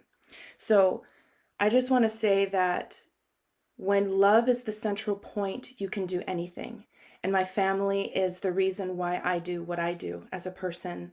And so this is my beautiful family. We do lots of things together. I have 3 beautiful daughters, 2 grandsons, and nieces and nephews. And I feel like they're the reason why I get up in the morning and I decide to do this work of astrology, or to teach yoga, or to show up in my communities, because it's for them. That's what we're going to pass on to them, is this ability to work through stuff and to show them that there's hope, because that's what they need the most from us. So really thinking about the children, thinking about the young ones, as we talk about Jupiter and Leo, is very important. So let's observe quickly about 1967. 1967 was dubbed the Summer of Love. It was sex, drugs, and rock and roll. Everybody was doing psychedelics. Everybody was sleeping with each other. Everybody was, in some kind of protest about what they saw was not right in the world. And there's this counterculture going on, and these Pluto and Leo, these beautiful boomers of our generation that are kind of moving through the cycle of life. They really took a stand for what they wanted to see for themselves and their future progeny. And so, it's very interesting for this chart, because we see that Jupiter is in Leo, which we'll experience here this summer. We see that the nodal axis is in a fixed axis that we'll see this summer. We'll also see Saturn in Aries, Neptune in a Mars sign, and Pluto and Uranus making an aspect with one another. So while the configurations are a little different coming this summer, the basis for what we're going to experience is very similar. So, we're going to see a lot of changes in social and cultural ideologies, as we do currently. We're We're going to see the masses remembering their ultimate power, the power that lives within, that they as people are allowed to enact, experience, to put into play. We see, Pluto and Uranus conjunct in a Mercury sign. And so, there's no longer this cooperation. And, back then it was okay to show that, hey, I'm going to break what's not functioning for me. And I'm going to show it out loud. And I'm going to try to revolutionize, and I'm going to try to upgrade the way that I'm looking at my life, because I don't want to serve in this way. I don't want to join the service, resist the draft, don't register. Very like a couple years after this, they demolished the draft. And now we're seeing in reports that they're trying to bring that back. So like, wow, you can't bring back what didn't work back then. And so it's really interesting because nonconformity was the ultimate at that time. And in 1959 through 1967 was this huge boom in psychological studies that had to do with why people conform. Why do people all vote for Trump? You know what I'm saying?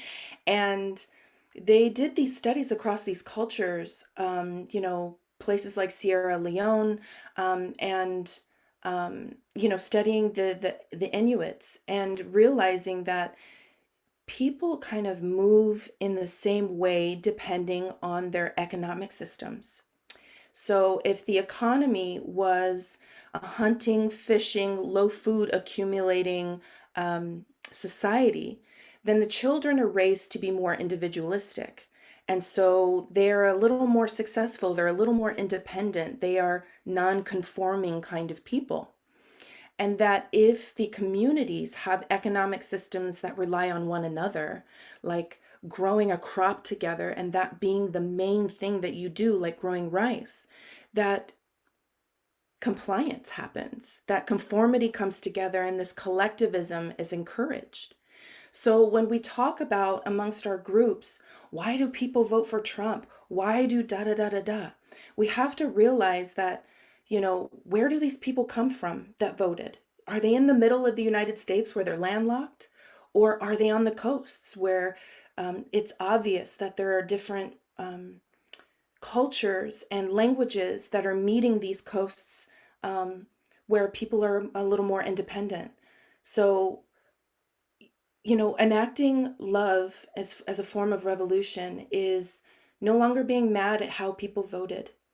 Because as we can see, the study of people, we can realize that we can't help it, and maybe neither can they. We've got to focus on independent thought and action. We've got to teach our children this right now, today. And we have to show them how they can look outside of the traditional structure of how we do things. We have to tell them that it's okay to move from the middle of the country and move to the outer skirts, or to move to a different country, or to go travel somewhere to experience something, so that they can build up a level of tolerance for things that are different than them. We as people have to be brave enough to come out of the collectivism that has become social media. I mean, how many people have been doing these challenges and dressing the same and the aesthetic, and it's getting nauseating in terms of what people are latching onto when they think it's community, when they think it's us all together. Everybody's making videos about the same thing. Let's break out of the box. And in order to really feel like, okay, we're implementing this individualistic, this very independent thought, we have to start to go find new places for resources. And, as some of me and my colleagues were talking about before the presentation, we're starting to see that global warming is really changing our atmosphere and the way things are looking. And I live in an agricultural state where a lot of the United States food comes from. And, me and my communities are talking about how we're having to figure out where else we're going to get resources that we normally would rely on here in this state, because they're starting to dwindle.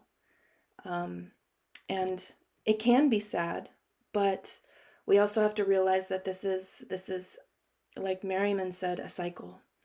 Things come and things go, and so we've got to just recognize what's happening. So the 1950s. So what were these kids of 1967 really doing? They were going against the ultra conformity of the 1950s. So, we had these ideations of the way life should be. Mama cooking a turkey on Thanksgiving. We allowed wars to happen without saying a word about it. We just signed up for the draft and we went. So this is the Korean War here. We had, as great as it was to have Martin Luther King and his uprising and bringing Black people together, that was also a way of conformity, because as people, we were just feeling like this girl in the corner here. I'm going to school, I'm trying to get out of segregation, and people don't like the way that I look. They don't want me in their schools. And so I have to go on the other end, and I've got to make sure that I stick with my own people, because there's a colored entrance for me, and I'm not allowed to be with other people of different nationalities and thoughts. And so there's the separatism that we saw in the 1950s. And, not everything is rosy. Not everybody's living in the suburbs. It's even harder to afford a milkshake these days, right? You can't go out and eat dinner without spending $60. It's tough. And so in 1967, I live in California, and here we are talking about San Francisco, because the Summer of Love initiated itself in San Francisco. All the dirty hippies came down to one place, and they decided, hey, this Jupiter and Leo culture is bringing out the youth, and they're saying, hell no, we don't want to go to Vietnam. They're bucking the system. They're having these revolutionary concerts. They're drumming, they're singing, they're meditating, And this all originated in this area of the Ashbury Haight district of San Francisco that is now completely changed. It doesn't look anything like it used to. But I talk to people, Pluto and Leo people, boomers, who really remember this time as a revolutionary moment, where they really felt like they could love each other, that they could stand up and do things for themselves and one another that were completely different. And so, as you can see, again, we are in a war, Vietnam War. And, I always find it very striking, these photos of war when children are involved. It really humanizes the experience of, we don't want the children to experience this kind of degradation of life. So, we have this movement in San Francisco in 1967, and literally right over the bridge, takes you 30 minutes to get over the bridge with decent traffic. You have Oakland. And in Oakland, the people were fighting for something completely different. They were really about the civil rights. Yeah, they were still, drinking, drugging, and having sex, but they really were trying to get a foothold on feeling like they are people who belonged here in the United States, that they were going to be able to walk into places and be accepted. And so the Black Panther movement started in 1966, but kind of exploded in 67. And it's interesting that, their emblem is a cat. So we're talking about Jupiter and Leo right now, and that's a very cat-like way of starting something, of being independent, of getting your claws out, getting those fangs out and saying no more. And it was a revolutionary time because we had so many people of color coming out to say, this is not okay. That if the people over the bridge or in San Francisco are allowed to gather and they're allowed to do what they want to do, why can't we? Why can't we exist? It was a very interesting. I was reading some of the things that had come out around that time, and they had this New York Times article. It was called "The Negro in Vietnam." And my great uncle served in Vietnam. I have immigrant family members from Trinidad that came to serve in many of the different wars, Desert Storm, that type of thing. And it was stated in this Times article that African American people were 50% more of the actual people in service. And so therefore they were disproportionately killed during that war, because there were more of us. And I don't know if that's because we felt proud that we could actually serve, or if they were just bringing more of us in there. It's just a very interesting juxtaposition of like where we are now and how things used to be, and maybe how far we've come, or maybe not how far we've come. It just kind of depends on your point of reference. But I guess moving forward, if we observe right now, 2026, we see, hey, Jupiter and Leo is here again. We're seeing the nodal axis in a fixed axis. I pulled this for July of 26, July 26th of 26. We've got Jupiter and Neptune in a Mars sign, and we've got Uranus and Pluto in an air sign, making a connection again. And so there's this beat of to not be controlled by the narrative. When it comes to the Uranus and Pluto trine, it's very easy to get tripped up because we can be misled in so many different ways. We don't know what's true and what's not true. We need the ability to see what's actually happening. So we do kind of rely on social media and the newspapers and the people who do YouTube to give us things that maybe we wouldn't see in our normal experience. And it really does give us the ability to see through the dark. And so it's paramount for us to choose where we're getting our information and to trust that we will be misled. And so it's important to do the research on the people that you're listening to. It's important to vary the different kinds of information that you're getting. If Facebook is the only place that you're at where you're getting your information, maybe that needs to change. The Jupiter in Leo is glaring because it's saying, hey, we need to bring the youth to the forefront because they're going to be the cultural warriors. They're going to be the ones that were the Pluto and Leos back then that are saying, hey, we're no longer standing for this. And I actually think it's the children that were born 2007 and older in the early 2000s, because they're now turning 17, 18, and they're deciding whether they want to sign up for the military. They're deciding whether they can afford to get an apartment. I had to tell my daughter, when getting an apartment when I was younger, it was really cheap. And now she's looking at spending $1,800 a month to get an apartment to go to college. It's very difficult for them to move through this world that has drastically changed. You know what I mean?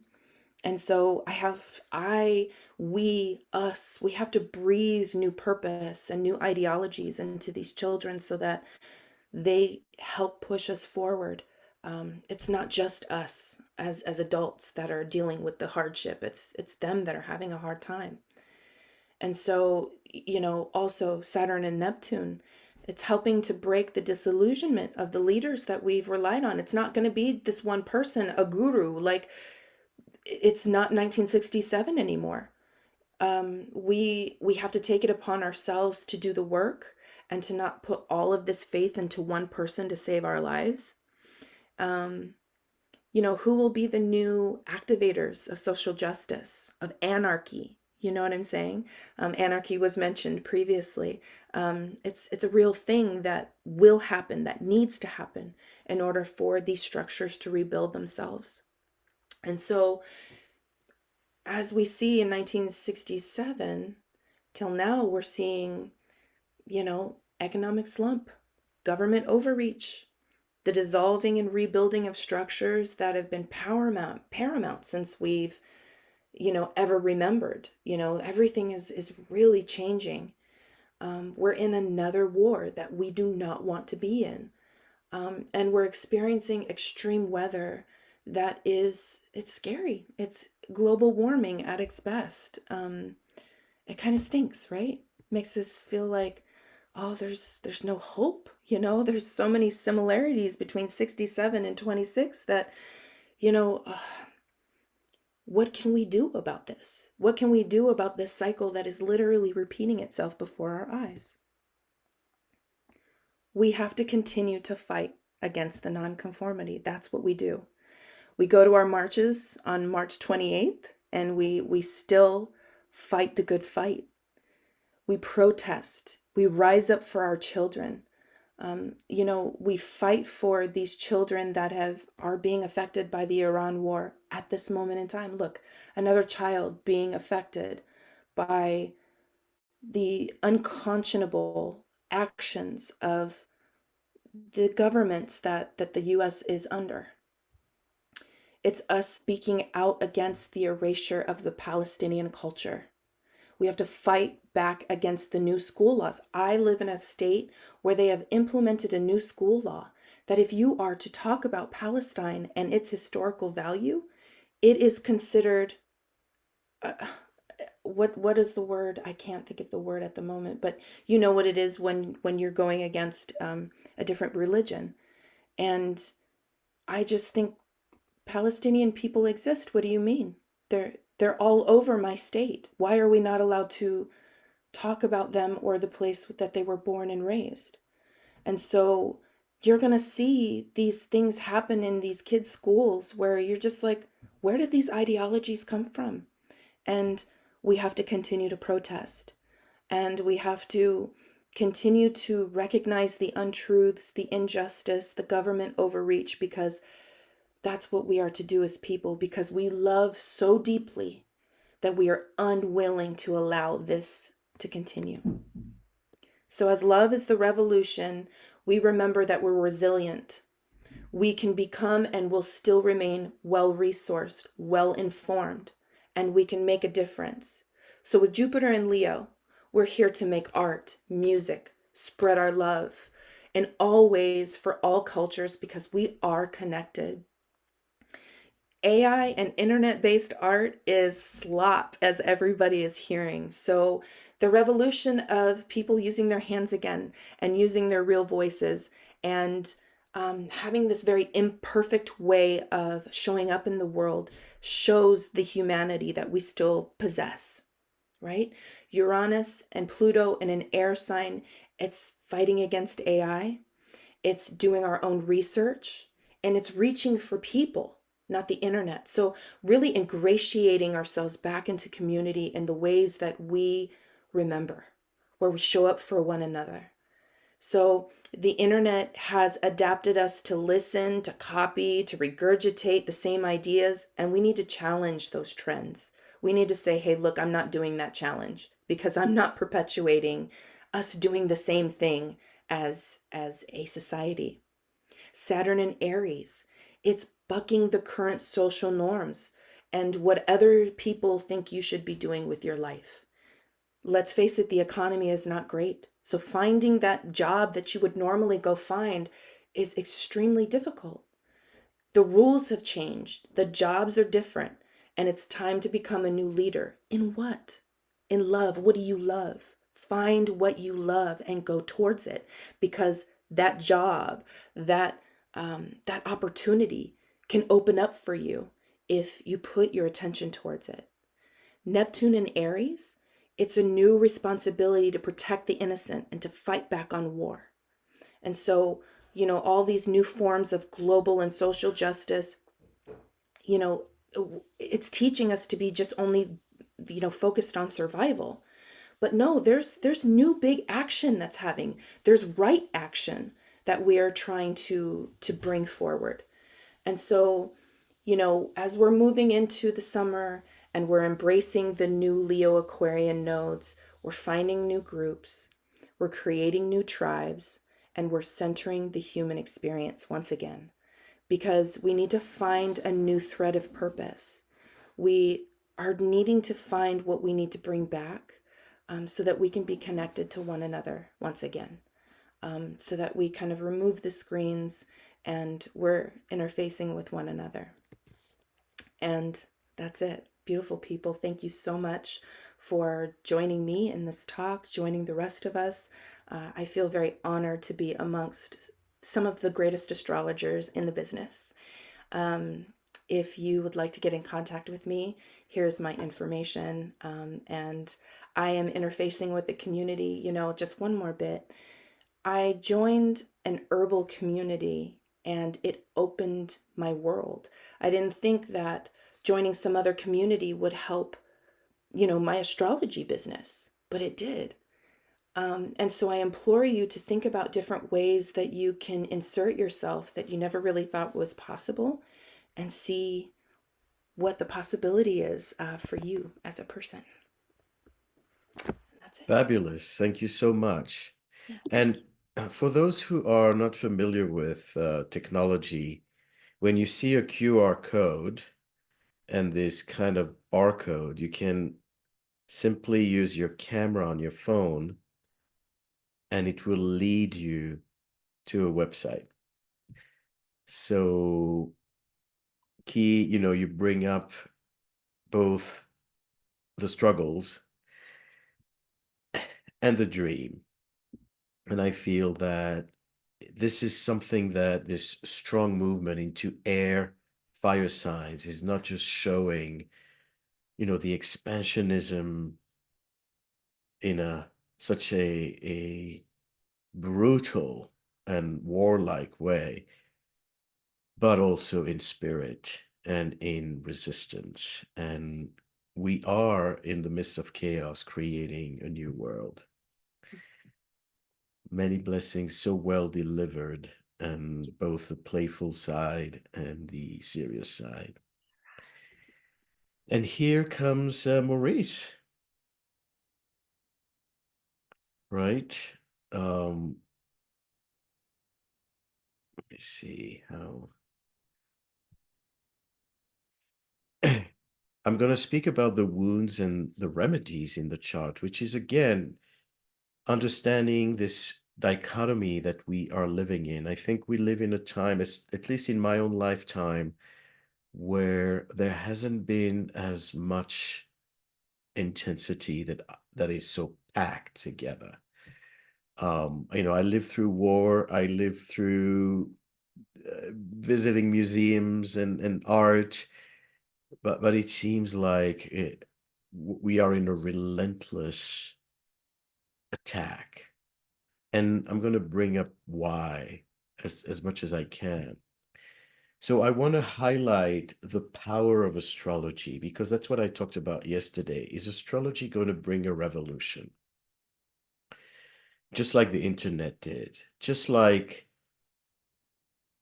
other civil rights movement did. It seems like a fantasy, or maybe a self-aggrandizing prospect. But if you understand that astrology is divinely offered, it's something that is available for us for good reason. It helps us cope. It helps us change. It helps us understand. And so once there is understanding, there's also healing. Because one of the virtues of astrology is to understand that things don't happen randomly. It's not a mistake. It's not a lottery. It's intentional. Even the difficult things are part of this intentional cycle. And we see this today, right? We see how you can be at the top of your wheel and then you are at the bottom, you're vulnerable.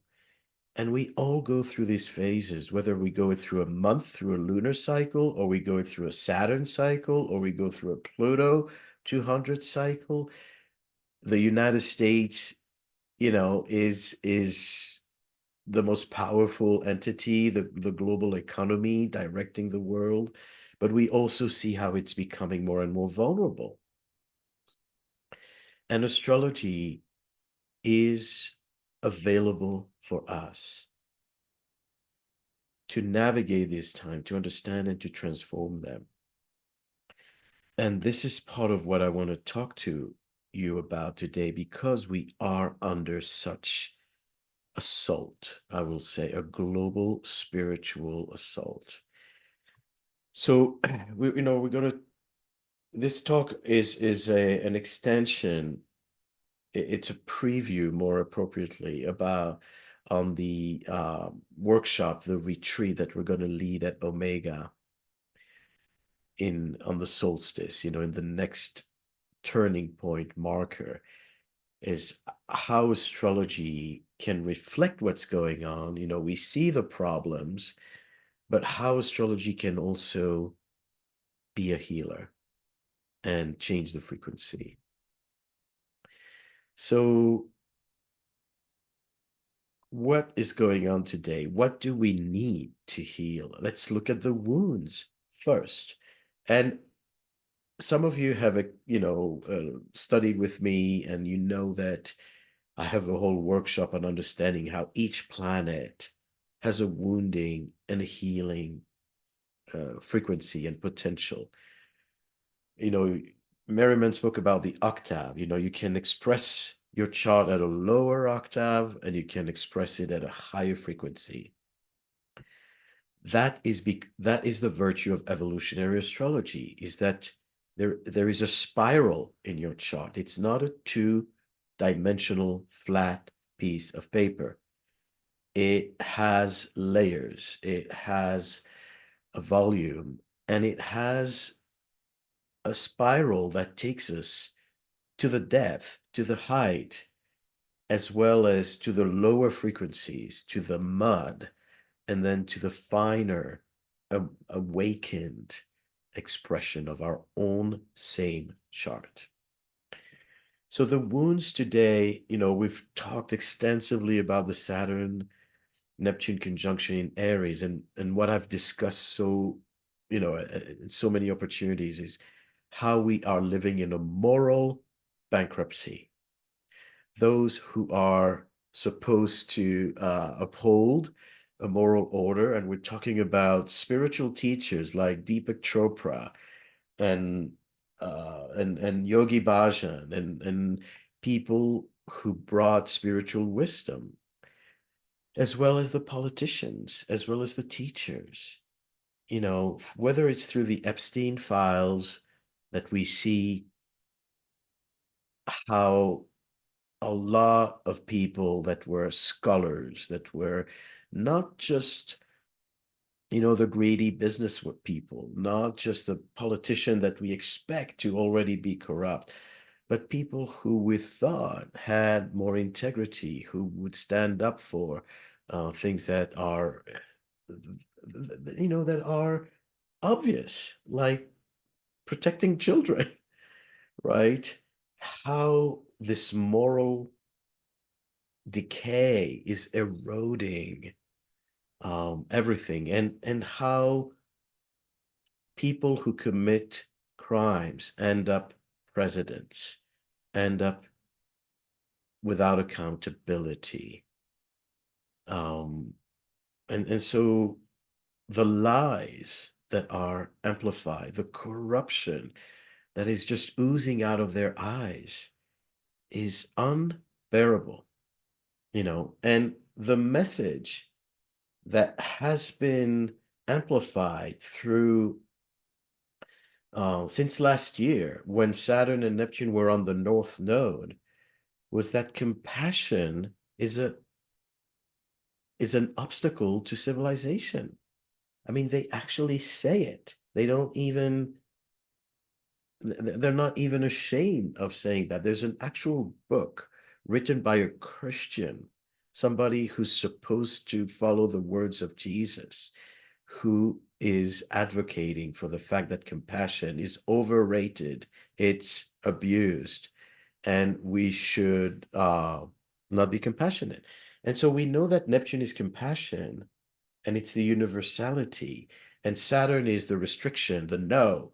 You shouldn't be compassionate. You shouldn't give food stamps. You know, all these freeloaders and free riders should be expelled. And whoever, you know, overstayed their visas by a minute should be kicked to a foreign country they've never lived in. You know, crazy measures, and all part of this moral decay where the rights and wrong are blurred, where criminals are in power, and people who speak the truth, the whistleblowers, are jailed. You know, this is what happened in Israel, where a senior attorney in the army blew the whistle on abuse and torture in prisons, and she was sent to jail, and those who committed the abuse were hailed as heroes. So this is not normal. You know, this is happening across the board, not just in the United States, not just in Israel, in many countries, in many institutions, in spiritual institutions. And so these are the wounds that we are experiencing collectively, and astrology helps us define them, understand them, but it doesn't necessarily take it away.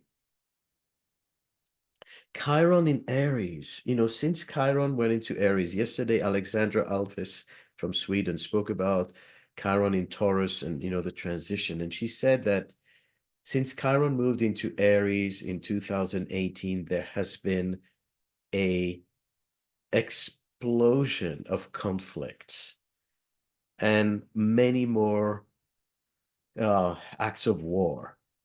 So the wounds of toxic masculinity, toxic warrior, and the exact opposite, the erosion of women's right, the abuse of force. You know, the fact that we see people who are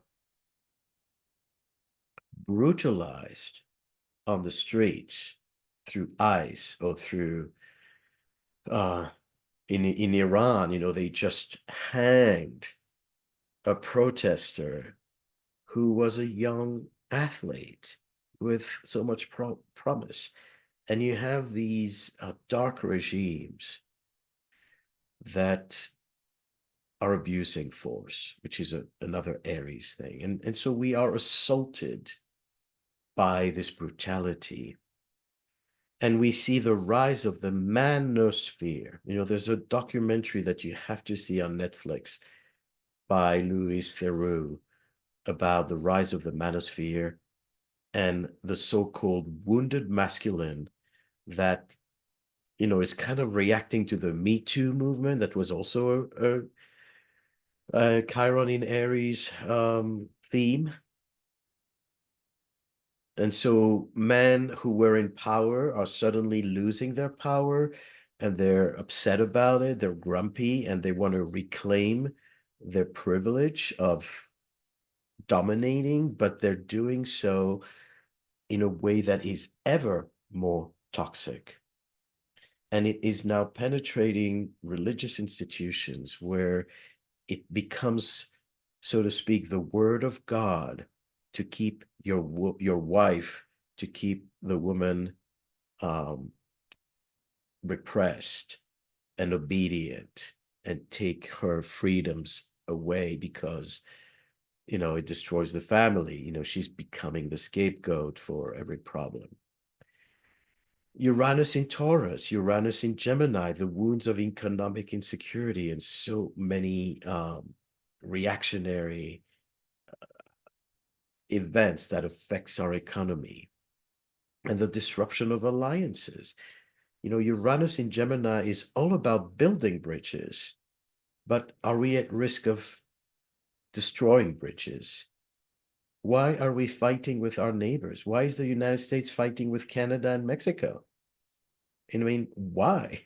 There's no need, there's no necessity for that. It doesn't serve any good purpose. And that is what we are kind of galvanized into feeling threatened by everybody. The nodes in Virgo, and Pisces that saw, on a global rise of AI replacing human jobs.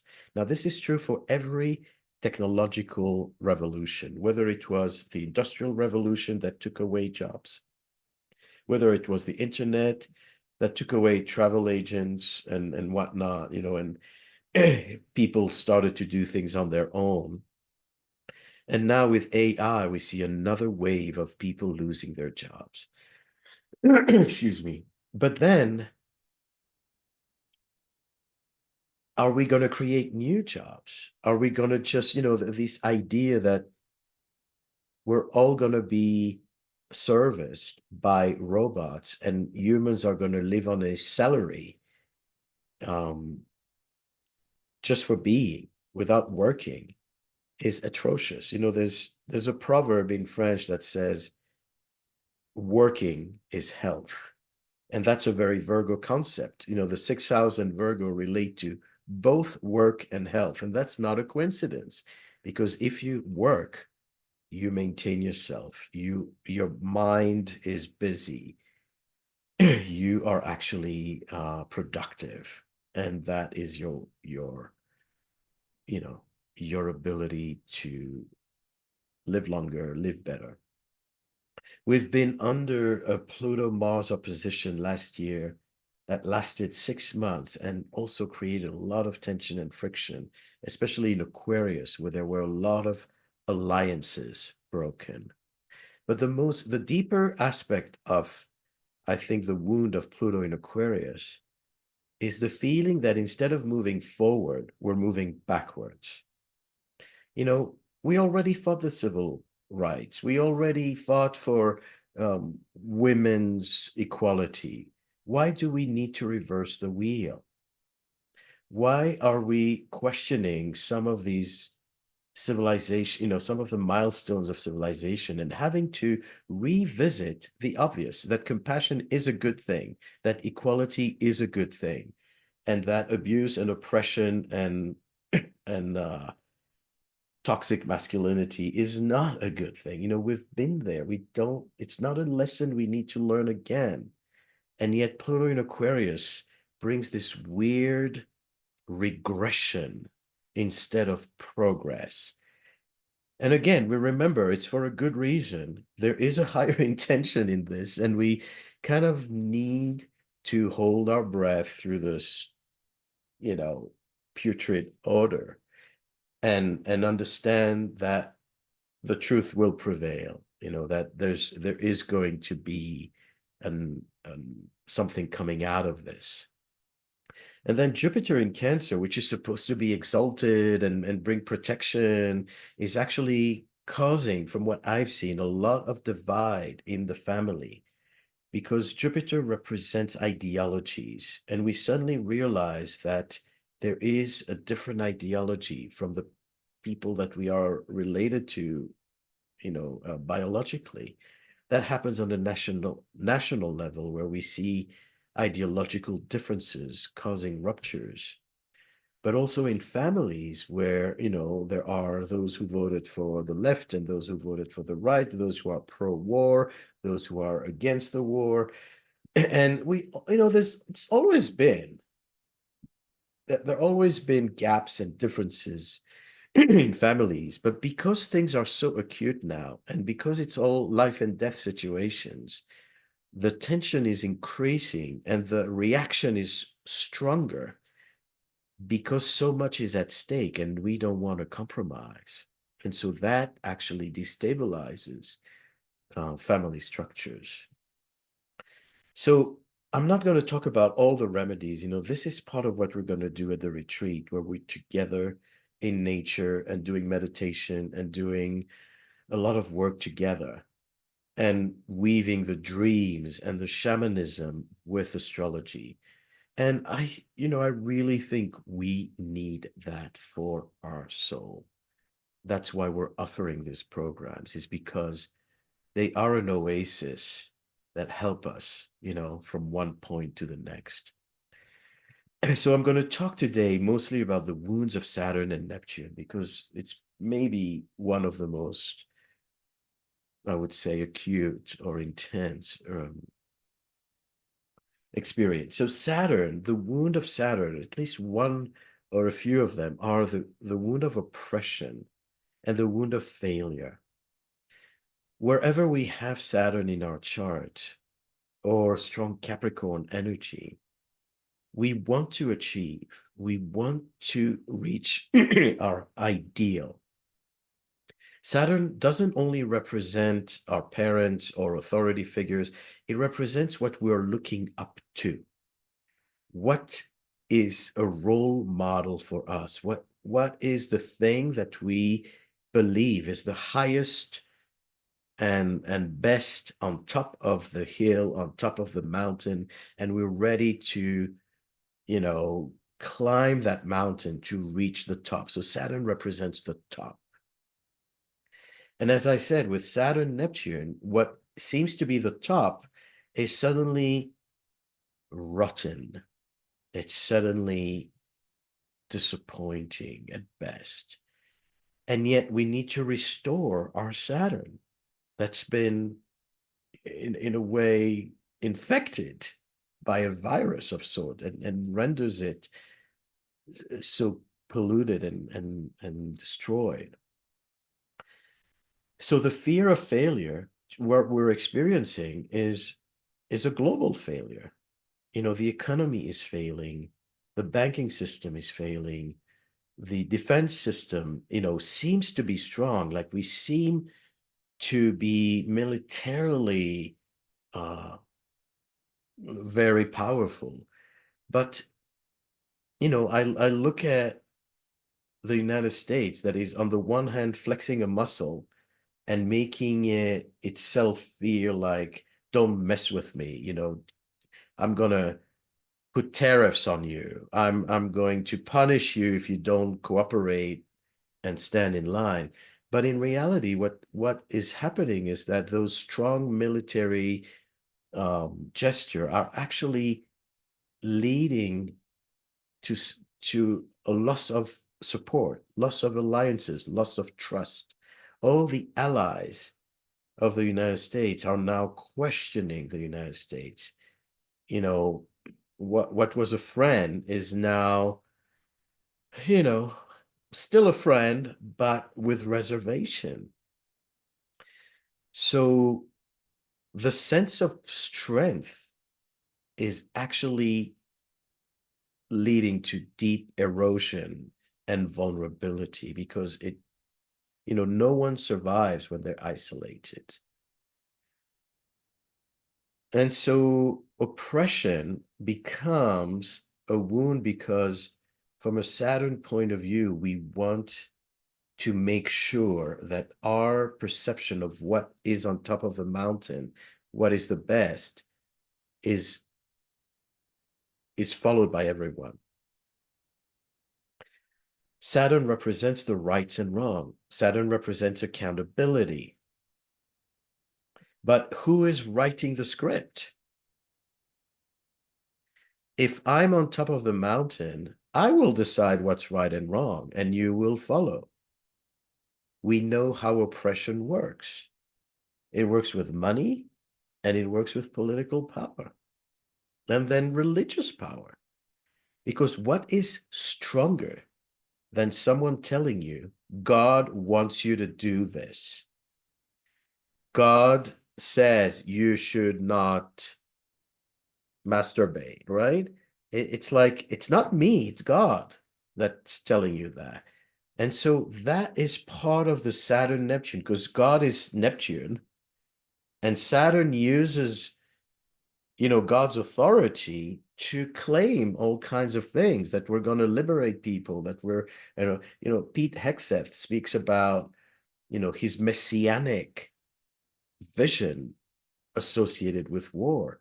How Saturn, Neptune in Aries is that? So the wounds of Saturn is the failure. You know, it's the crushed self-esteem. It's even depression. It's the judgment, the shame, and the irreverence. And what Saturn represents is both natural guilt and unnatural guilt. So accountability.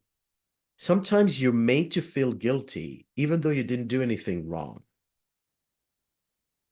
Like Key was mentioning, people are protesting against injustice, and they are silenced for it, creating a sense of guilt that is unnatural, because justice is something that should be honored and celebrated.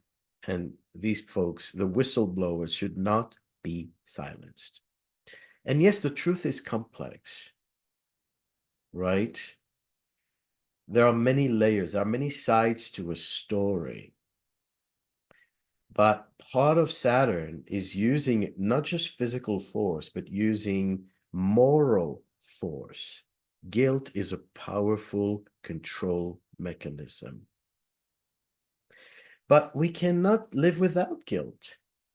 You know, you used to go, speaking about the summer of 67, when people threw out guilt out the window because they were so oppressed by guilt, don't do, feel ashamed, that they needed to liberate from it. And then that led to excessive indulgence and to the reality where everything goes. And that didn't work either. So having natural guilt and discernment and knowing that harming your neighbor or your family is not something that you should be celebrating, but it's something you should correct. You should, apologize for. You should try to make amends, is a good thing. The question is it natural guilt or is it unnatural guilt? So people who don't have guilt are psychopaths. That's why they can cause harm and not feel anything wrong about it. And so there's no corrective mechanism. Loss of trust, as we talked about, in authority figure. And Saturn is also the physical trauma of accidental injury and physical abuse, corporal punishment. This is particularly true when Saturn is with Mars, which is going to happen in April. So for all of us, when a Saturn Mars aspect comes together, we have to be careful about injuries. We need to protect ourselves, put those kneecaps so that we are not taking unnecessary risk. And that's part of the virtue of astrology, is not just to see the danger, but to prevent it from happening. The remedy of Saturn is use it positively, to have boundaries, to get a job, to do the practical steps. Firm boundaries, the discipline with love. Sorting right from wrong, which is so, mixed up and messed up at this point. The rights and wrong are all completely mixed up. This sense of right that we want to liberate Iran is wonderful. It is oppressed. There are people being killed and butchered and hanged, but how are we going about it? Is it working? So that this kind of right and wrong and this justification of God told me to do it is controversial. Now, I want to, I'm going to bring another illustration here of Saturn, Neptune, boundaries and the erosion of boundaries.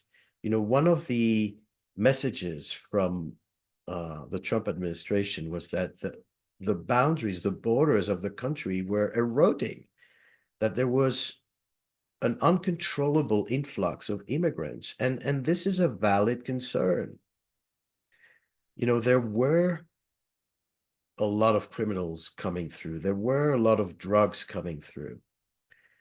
And so once again, the intention is right. The execution is awful and it's failing.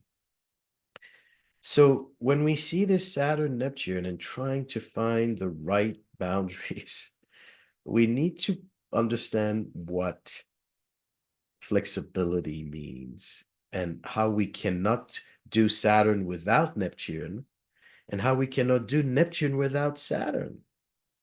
They need to talk to each other.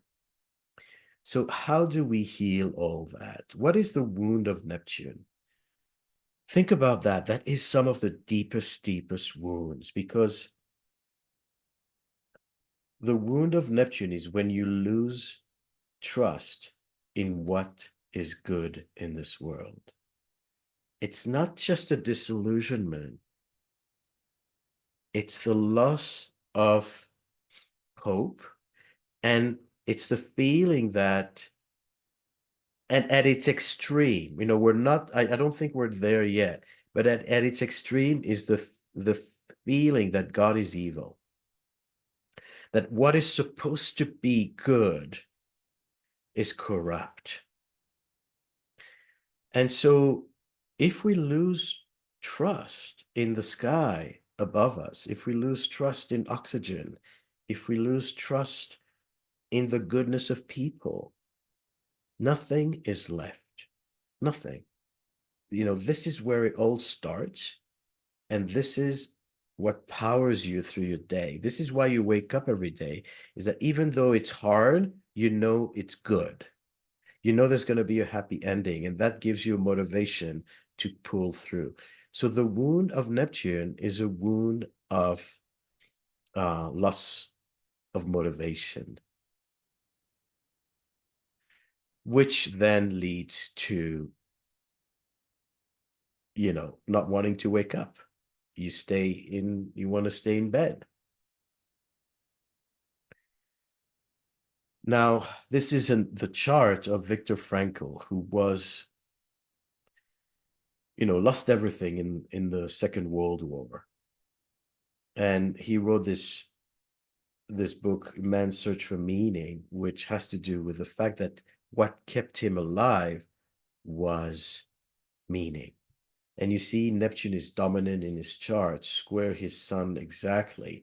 And as he was arrested and his family was deported, the moment the Gestapo knocked on his door, Mars was right there, aggressing in opposition and square, completing this T-square. And it's a moment that could easily make you lose trust in what's good. But that's what kept him alive. So in today's world, for many people, this is the reality. So what is the healing of Saturn and Neptune? Acceptance that the ocean will dissolve the rocks, instability. We think when we see the rock and the wave, we think that the rock is going to stay there forever, but eventually the ocean has the last word, and it will dissolve the rock. And so things that we thought were safe, that we thought were reliable, our teachers, our mentors, our gurus, our systems, our banks, are now in this state of chaos. And what we must remember is that it's purposefully disintegrating. But what is happening now is that it's going to create the reactive principle. When things are dismantled, is creation. And that's what Aries is about. Aries is about rewriting the script. It's about the blank slate. So it's very hard to have a blank slate. But it also means everything is now possible. So I do believe that the Iranian regime will collapse. This doesn't mean this war is, a good war. I think the time for this regime in this Saturn-Neptune is showing the dismantling of this entity. Iran is an Aries-born entity, and so it will be immediately affected. I don't know if it's going to happen in May when Saturn hits the sun of Iran, or if it's going to happen a bit later when Neptune hits it. But it is very likely to happen. But the thing is, the irony is that just as the Iranian entity is on the verge of collapse, the United States is also on the verge of collapse. The one who claims to be super strong is actually super vulnerable. And there's going to be a blank slate in this part of the world as well.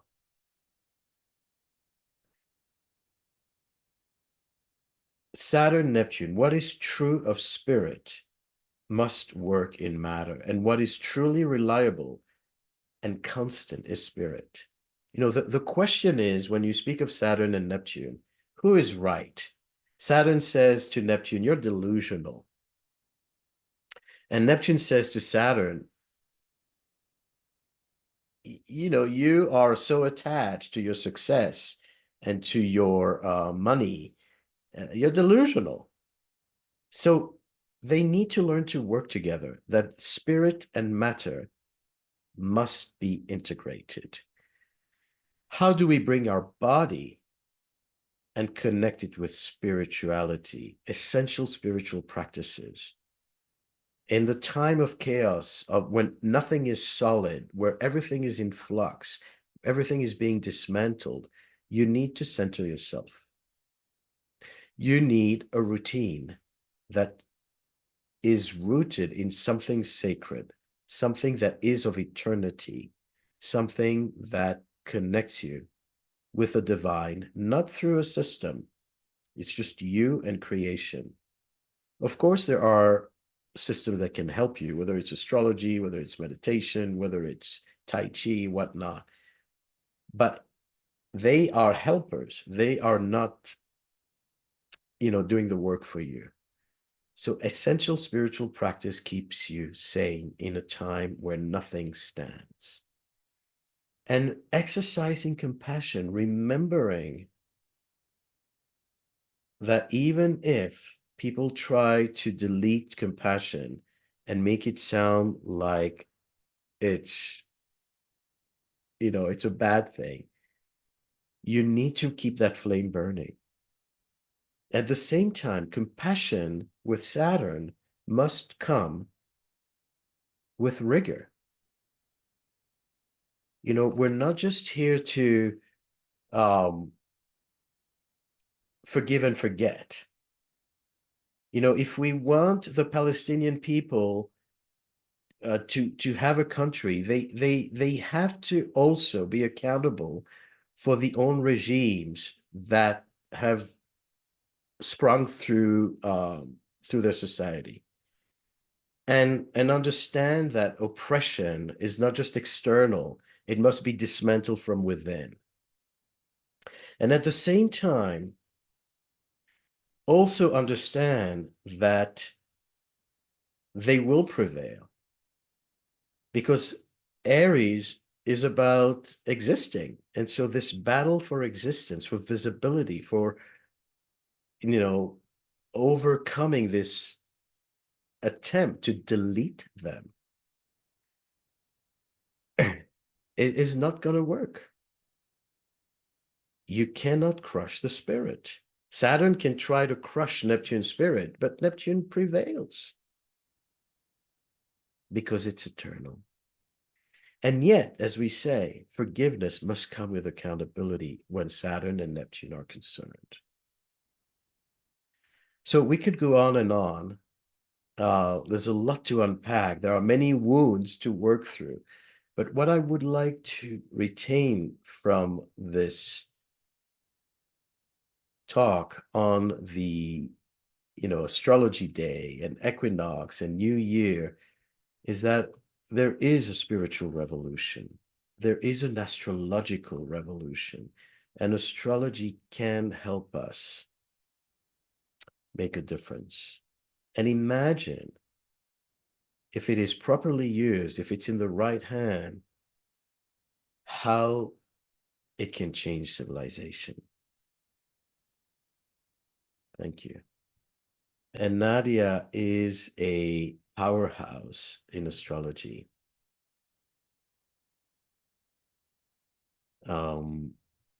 I've worked with Nadiya on several occasions, and her energy is contagious and it's empowering. She's an award-winning astrologer, author, media personality, and is one of the few people in the world to hold a master's in cultural study of cosmology and divination from the University of Kent in the United Kingdom. French Vanity Fair named Nadiya one of the top 12 astrologers on the planet, crowning her an innovator in video astrology.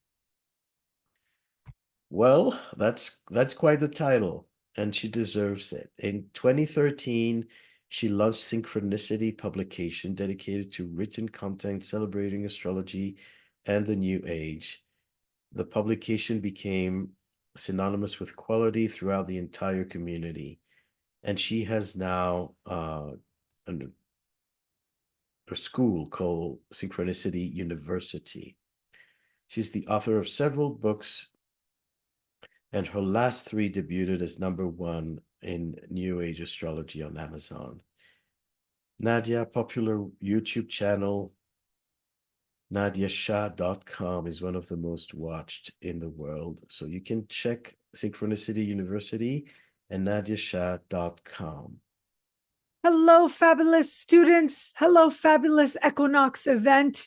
Thank you so much for having me. I want to thank Maurice Fernandez, of course, because I love Maurice so much. He is so brilliant, really a shining, shining star in astrology. And if Maurice asks me to participate in something, I am going to be there. I will be right there. And so, what a privilege it is to be a part of his vision. So, thank you, Maurice. I am recording this in advance, likely because I can't be there in real time. And I wish I could. Just know I'm sending you big hugs and big celebrations for this amazing equinox moment. So, thank you again. So, let's talk about some of the things I hope to talk to you about today.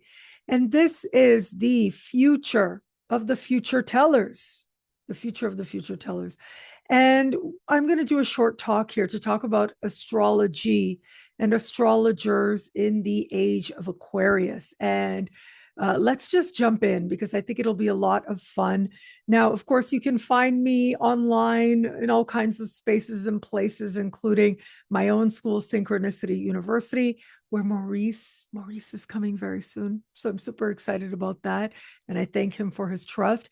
And other people on this panel as part of this incredible event have been there, will be there. So I hope you'll join me there. And of course, my own website, NadiyaShah.com, YouTube channel, Instagram, TikTok, all that good stuff. So I look forward to connecting with you online.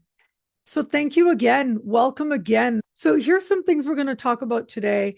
We're going to talk about Neptune going from Pisces to Aries, and how that speaks to us as astrologers. You cannot have astrology without the astrologer. But I do think that a big part of this, resurgence that we've seen really since 2010, but 2012, we really started to feel it that much more fully, is because of Neptune in Pisces. Well, now as we are at this equinox event of 2026, it is very recently that Neptune is good and done with Pisces, now is in Aries. And we'll explore some of the things that means, especially in the context of what that could mean for astrology and for astrologers and what that might tell us. I like to have some quotes. So let's look at this wonderful quote. This is not an astrologer, as far as I know, Peter Rucker. The only thing we know about the future is that it will be different. That is perhaps one of the only things we know. To quote Bad Bunny, right? Nobody knows what's going to happen tomorrow, as he likes to say, but we are astrologers and we don't like to think that about ourselves, right? That's not how we like to look at ourselves. So let me talk about Neptune in particular. Like I started saying, what planet rules astrology or the interest in astrology? And some would say it's Uranus, Uranus as modern ruler of Aquarius. And this idea of blending art and science is part of how some people see astrology and what we do in terms of astrologers and how we practice. Now, I've also heard it said that no, astrology is actually Mercury. Sure, it's a skill, right? So that's how we could see astrology. Some say it's Saturn because it's tradition and it's so old. And yeah, that depends on your approach. And it is the ancient ruler of Aquarius, and maybe Aquarius, again, going to Uranus, is part of what rules astrology as well.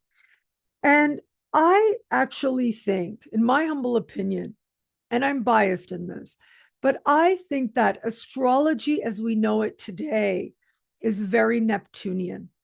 I have heard it said, people ask rhetorically, how can astrology be New Age if it's so old? And the reason is because of Neptune. And so if we think back historically, we have the discovery of Uranus taking place in the later 1770s. And around the time of a planet's discovery, we tend to look at what's happening in the collective. And we look at, of course, the mythological significance of whatever the astronomers choose to name that planet. And we blend it together to understand its astrological symbolism.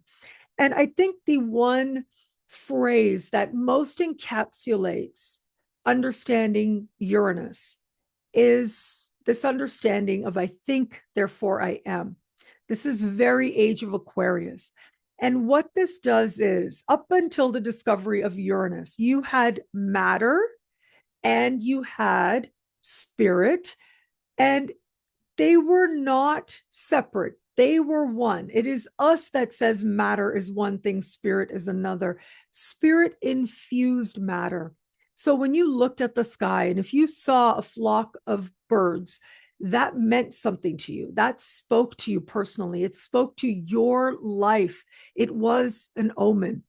However, we get, I think, therefore I am, what's called the Cartesian split. This comes from Descartes, this phrase, and it encapsulates this idea that matter is one thing, soul is another. And this kicks off what is called the Age of Enlightenment, or perhaps this represented the pinnacle of the Age of Enlightenment. Now, again, those of us in New Age circles, like those of us who love evolutionary astrology, like I love Maurice's work as a preeminent evolutionary astrologer. What's interesting is that for us collectively, we look at the fact that the discovery of Uranus, matter is one thing, spirit is another.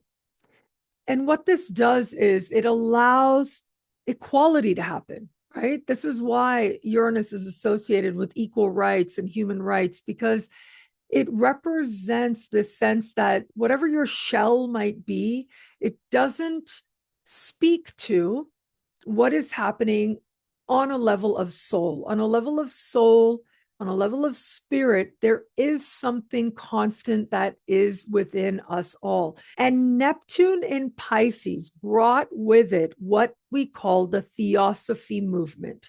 This is the dawn of the New Age movement. So what do we see with Neptune in Aries historically? Well, the Theosophy movement, the New Age movement continues, but this is where we start to get the really loud detractors. We get figures like Aleister Crowley emerging at this time, who, he said, do what thy will is the whole of the law, the Golden Dawn, occult tradition, or he's one of the most famous people as part of that tradition, I would say. I think that why it is that we've had such a huge move of people in the last few years, in the last 15 years or so, interested in astrology is because of Neptune in Pisces. And Neptune in Pisces is about wanting connection, wanting meaning, wanting spiritual meaning. You know, I'm reminded of my great, wonderful professor, Patrick Curry. He connected the ideas of Max Weber, who is the godfather of sociology. And it's this idea of the iron cage of postmodernism, this idea that we live in tighter spaces than ever before, closer to each other than ever before in human history, but we feel more isolated from each other than ever before. And Patrick Curry said that it is astrology that answers the ache of postmodernism. And regardless of the challenges that have been there historically speaking, astrology has always found its place, sometimes more celebrated than other times. Neptune in Aries is the age that we are embarking on now. And it changes what people are seeking when they look to the stars, when they look to the omens. A lot of this comes down to the age of Aquarius, right? So let's talk about this. This is where I'm looking at dates of Pluto.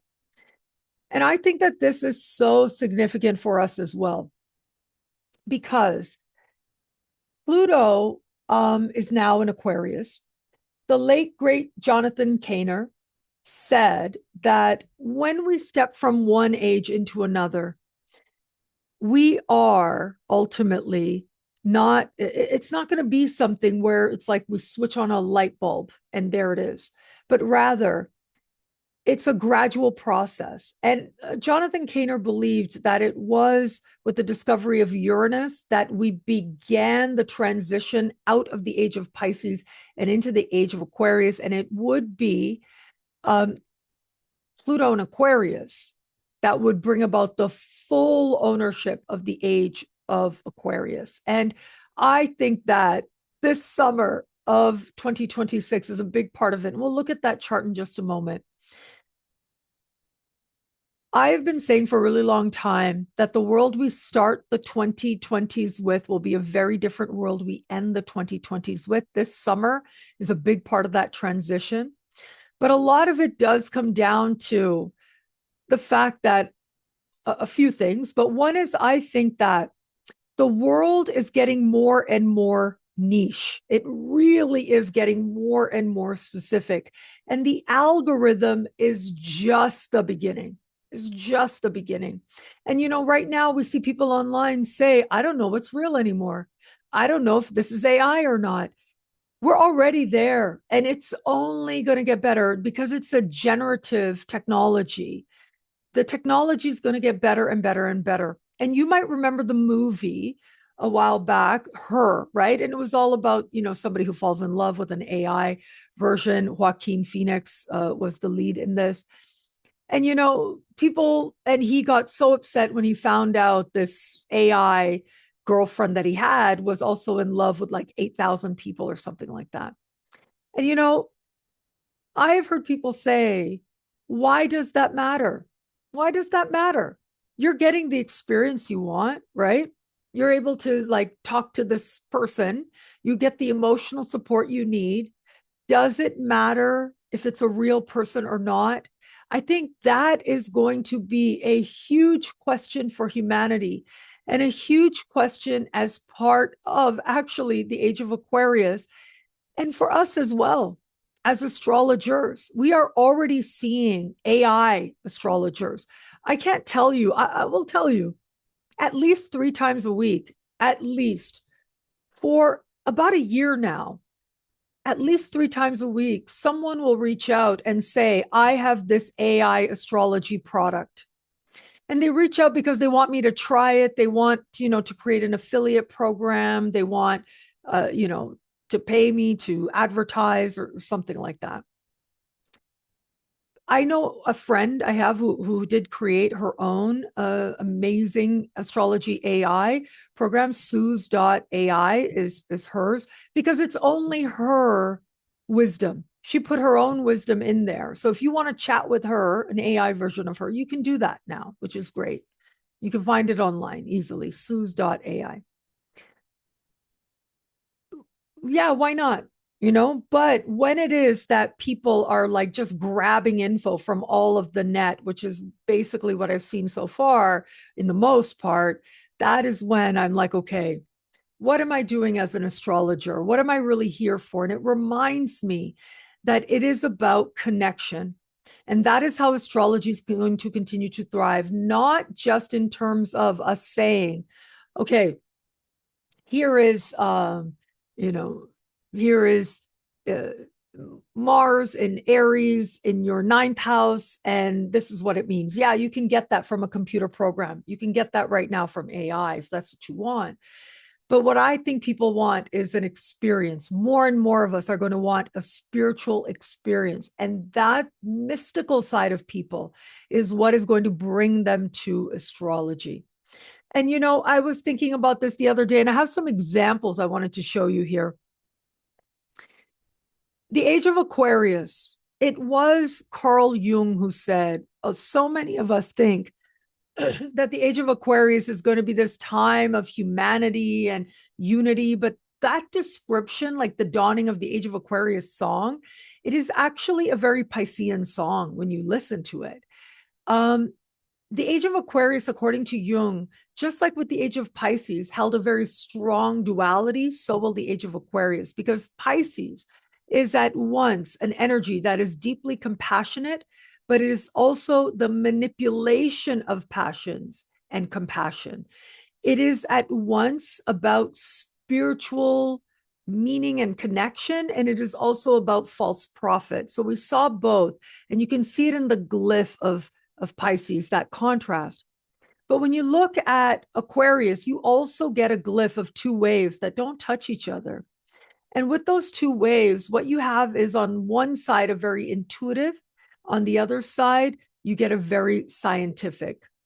But ultimately, there's also a collective implication, but there's also a highly individualistic implication in the energy of Aquarius.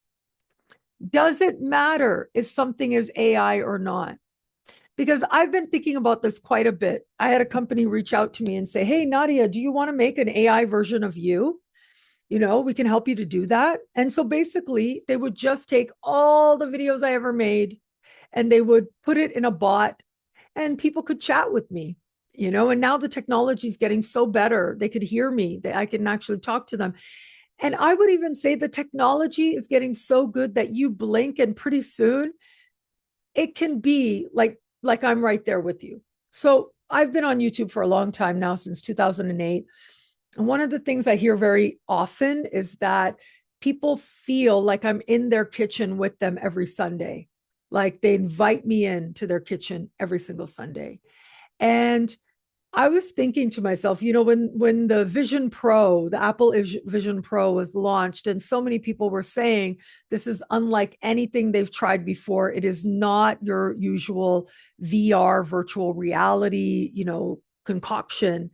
This is something different where you really feel like you're immersed in the movie or whatever.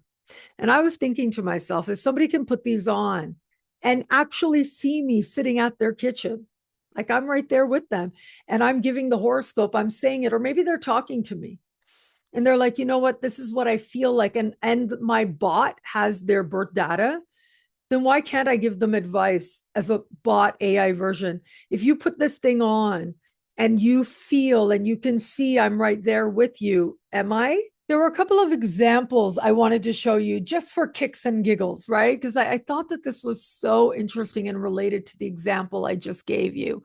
And so I'll share a couple of things here. Here is a screenshot that I gave one of the apps. I said, have at it, At first, I typed something in. I can't get the audio to work. My apologies about that. But I want to show you what it animated. Okay. So here, and I'm sure you've done these experiments on your own. This is completely generated on its own. Okay. So it's saying, hi, fabulous friends, fans, and superstars. Okay. I just told it what to say. It illuminated my picture, and this is what it did. Another one with some aesthetic edits. Look at that. Okay. Now, that is not even the best technology. That is, cheeky technology. There is much, much better technologies already that you could use. But I think this isn't too bad, right? But if this is the AI version of me, it can be whatever I want. And here's another one. Now, what was interesting with this is I just gave it a picture. I just gave it this image and I didn't say anything. I didn't give it any prompt. I just said, animate this. And on its own, it starts saying, welcome to my channel and all of that. Like the system already knows that this image is of somebody who is on YouTube. So the computer, the machine already knows. And I thought that was amazing. Look at this. So yeah, I mean, how many years or months or weeks is it going to be before we will be able to just, have the computer say, okay, these are the aspects this week. This is, make it Nadiya, make it a video, and boom, it's out there. And then infinitely people could watch me on YouTube well after this incarnation is over, right? And what that also means is with generative AI, you can only look at what's created for you in real time. Where does astrology go in those moments? Well, I think that astrology goes where people know it is, where there is an ache, where there is a yearn, because it is such a part of the human soul to look at the sky and find meaning in it. So we're going to have this, amazing summer. But then what do we have in the midst of it, right? We've got all this air and fire. Let's see, here's a chart, right? Let me just show you the charts first, then we'll look at Chiron very quickly before wrapping it up. And so here we get Saturn, Neptune conjunct, right? They were conjunct here right around Valentine's Day this year. And this is a big reset. And a part of the big reset is Aries. It is personal. It is the very first degree of the entire zodiac. As this equinox event is taking place at 0 degrees, when the sun gets to 0 of Aries, that is the equinox moment. And that's where we had this conjunction. So it's going to be really interesting to watch what happens this weekend, because we had, and over the course of this weekend, as you're watching it, because Saturn, Neptune were conjunct in Aries, what will that begin? In our own lives, in our own personal experience, what illusions will we create and make manifest? And there's a collective reality, sure, but then there's also this very personal, your own solitary experience of this incarnation, of this life. And what is going to begin again? And that is a big part of the energy we're in the midst of right now. This is the near Star of David configuration. I'm sure you've seen this chart over the last few presentations, because it's such a big deal of a moment. Astrologers, I know I've been going on about it since 2017. It's called the Great Sextile, but I've been calling it the near Star of David. And this is what we get, this hugely significant configuration. But what is this configuration really? It is a lot of air and fire. It is a lot of air and fire. But look at what is so fascinating about this chart. As much as there's air and fire, and that's the dominant energy here, Saturn squaring a retrograde Cancer Mercury. What about the children, right? It's kind of like that kind of symbol, right? Like, how do I feel about this? I don't really know how I feel about this. That might be part of the conversations a lot of us are having with how much is likely to change at this time. But the other thing is with this is Chiron. Okay, so we know Chiron as the wounded healer. Chiron is going to be in this, squaring this. We get to 2028. Chiron is, 2028, right around the corner. Chiron, more comfortably in Taurus, is going to conjunct Saturn. Both are going to square Pluto in Aquarius. Pluto's in Aquarius. Both Saturn and Chiron in Taurus. And I think what this saving grace of Chiron and Taurus is saying, hey, I have a body. I'm not just my passions. I'm not just my mind. I can't live entirely in the cloud. There's something else here. There's got to be something else. There's something real. And I think this is what is going to be the saving grace, because this is going to be the desire to experience, to touch. It is Taurus that is the sign of the five senses, and the desire to touch, to feel, to know, to be with other people.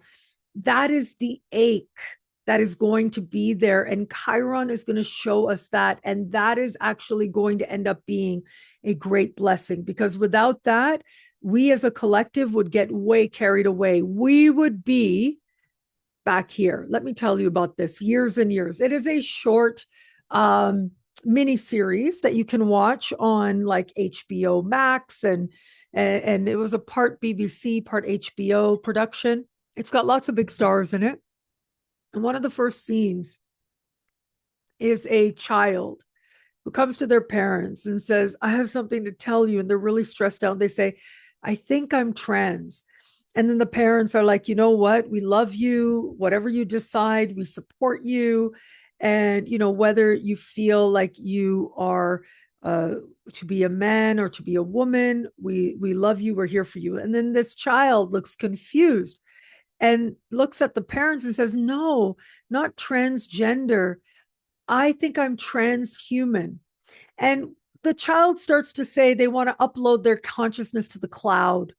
And they figured out a way where we don't have to be limited by our bodies anymore. We can just upload to the cloud and we can live in the cloud forever and ever. And that's it. And the parents get very angry and they're screaming and there's doors slamming at this. Okay.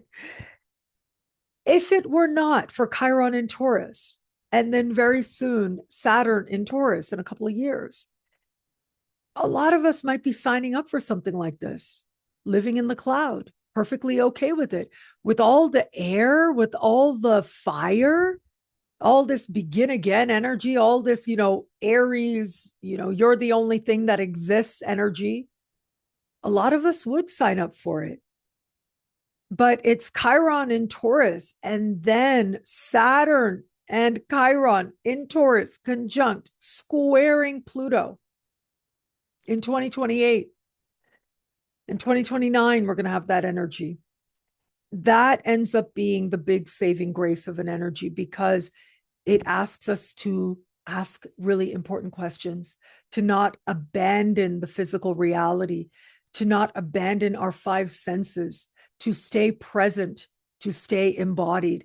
And it is, in some ways, the planets that represent an embodied experience of soul, of spirit. There is something profound that is permeating the sky. And that is a part of everyone and everything, including us. And staying present for that is how we feel that. It's one thing to know it. It's another thing to experience. And that's the saving grace of this energy. And I think that's also going to be part of the saving grace of astrology. And how astrology might save itself is by being an embodied experience. By saying, yes, there is a part of astrology that you can use to make your life whatever you want, to make it better, to be yourself, very Neptune and Aries. But there's another part of astrology that says, look with wonder, look with mystery, look for the chance, for the opportunity at a glimpse, just a glimpse into the mystery, so that we might touch on truth. That requires the looking. It requires the experience itself. What does this mean for astrology? So the future of the future tellers. Remember, in the 1910s, we had Uranus in Aquarius and Pluto in Gemini. And this brought with it a very a wave of strong anti-fortune telling laws and their enforcement. And one example of this is Alan Leo. Alan Leo is, his seminal work is called Esoteric Astrology. So that is his system of astrology, and it's very beautiful and profound. He was a student of the Theosophy movement, and so he brings that theosophical perspective to his work. And actually, he is a big part of, and he was really the New Age and astrology being connected, and what allowed astrology to not only continue, but thrive in the modern age. He is such an important bridge. And we often overlook that. I think more people need to remember his name, Alan Leo. But if you care about astrology, you know these names. You know Alan Leo. You know Jeffrey Cornelius, right? These are important people in our ancestry as astrologers. And he was persecuted again and again. It caused so much stress in his life that his wife believes it was part of what contributed to his death, because he was so stressed out from constantly being taken to court again and again. And it was really for being an astrologer. But because of this, he changed his language. And he changed the language. Instead of saying, this will happen, he came up with the word tendency. And he started saying, I describe tendencies. That's what I do. He was incredibly influential for a lot of reasons. I have a whole presentation that I do just on Alan Leo with how influential he was. But also, I want to remind you of this. When we have a trine, some people think that that's good and that's great. And it is. Usually it means no resistance, right? But remember, what you think is good and what someone else thinks is good can be very different things. And so there are people for whom the trine of Uranus and Aquarius and Pluto and Gemini, that trine bringing about anti-fortune telling laws, is the trine. It is the blessing, even though for us as astrologers, it might have represented something very different. But astrology continued. It adapted and it continued to thrive. It continued to meet a soul need that we have as human beings, to make sense of our world, not just personally, but to make sense of our world metaphysically, to make sense of our world in a way that is spiritual and honors the mystery and the profound experience of wonder that is life itself. And thank you. Thank you so much. I might have gone a little bit over time. I hope that that's okay. I appreciate each and every one of you. I appreciate you, Maurice, and all the exceptional astrologers who've been part of this incredible equinox moment and experience. Thank you again, Maurice, for seeing me as part of your vision. And everybody, thank you for watching this. I'm sending you lots and lots of love and gratitude and excitement. Happy equinox, everybody out there. Bye.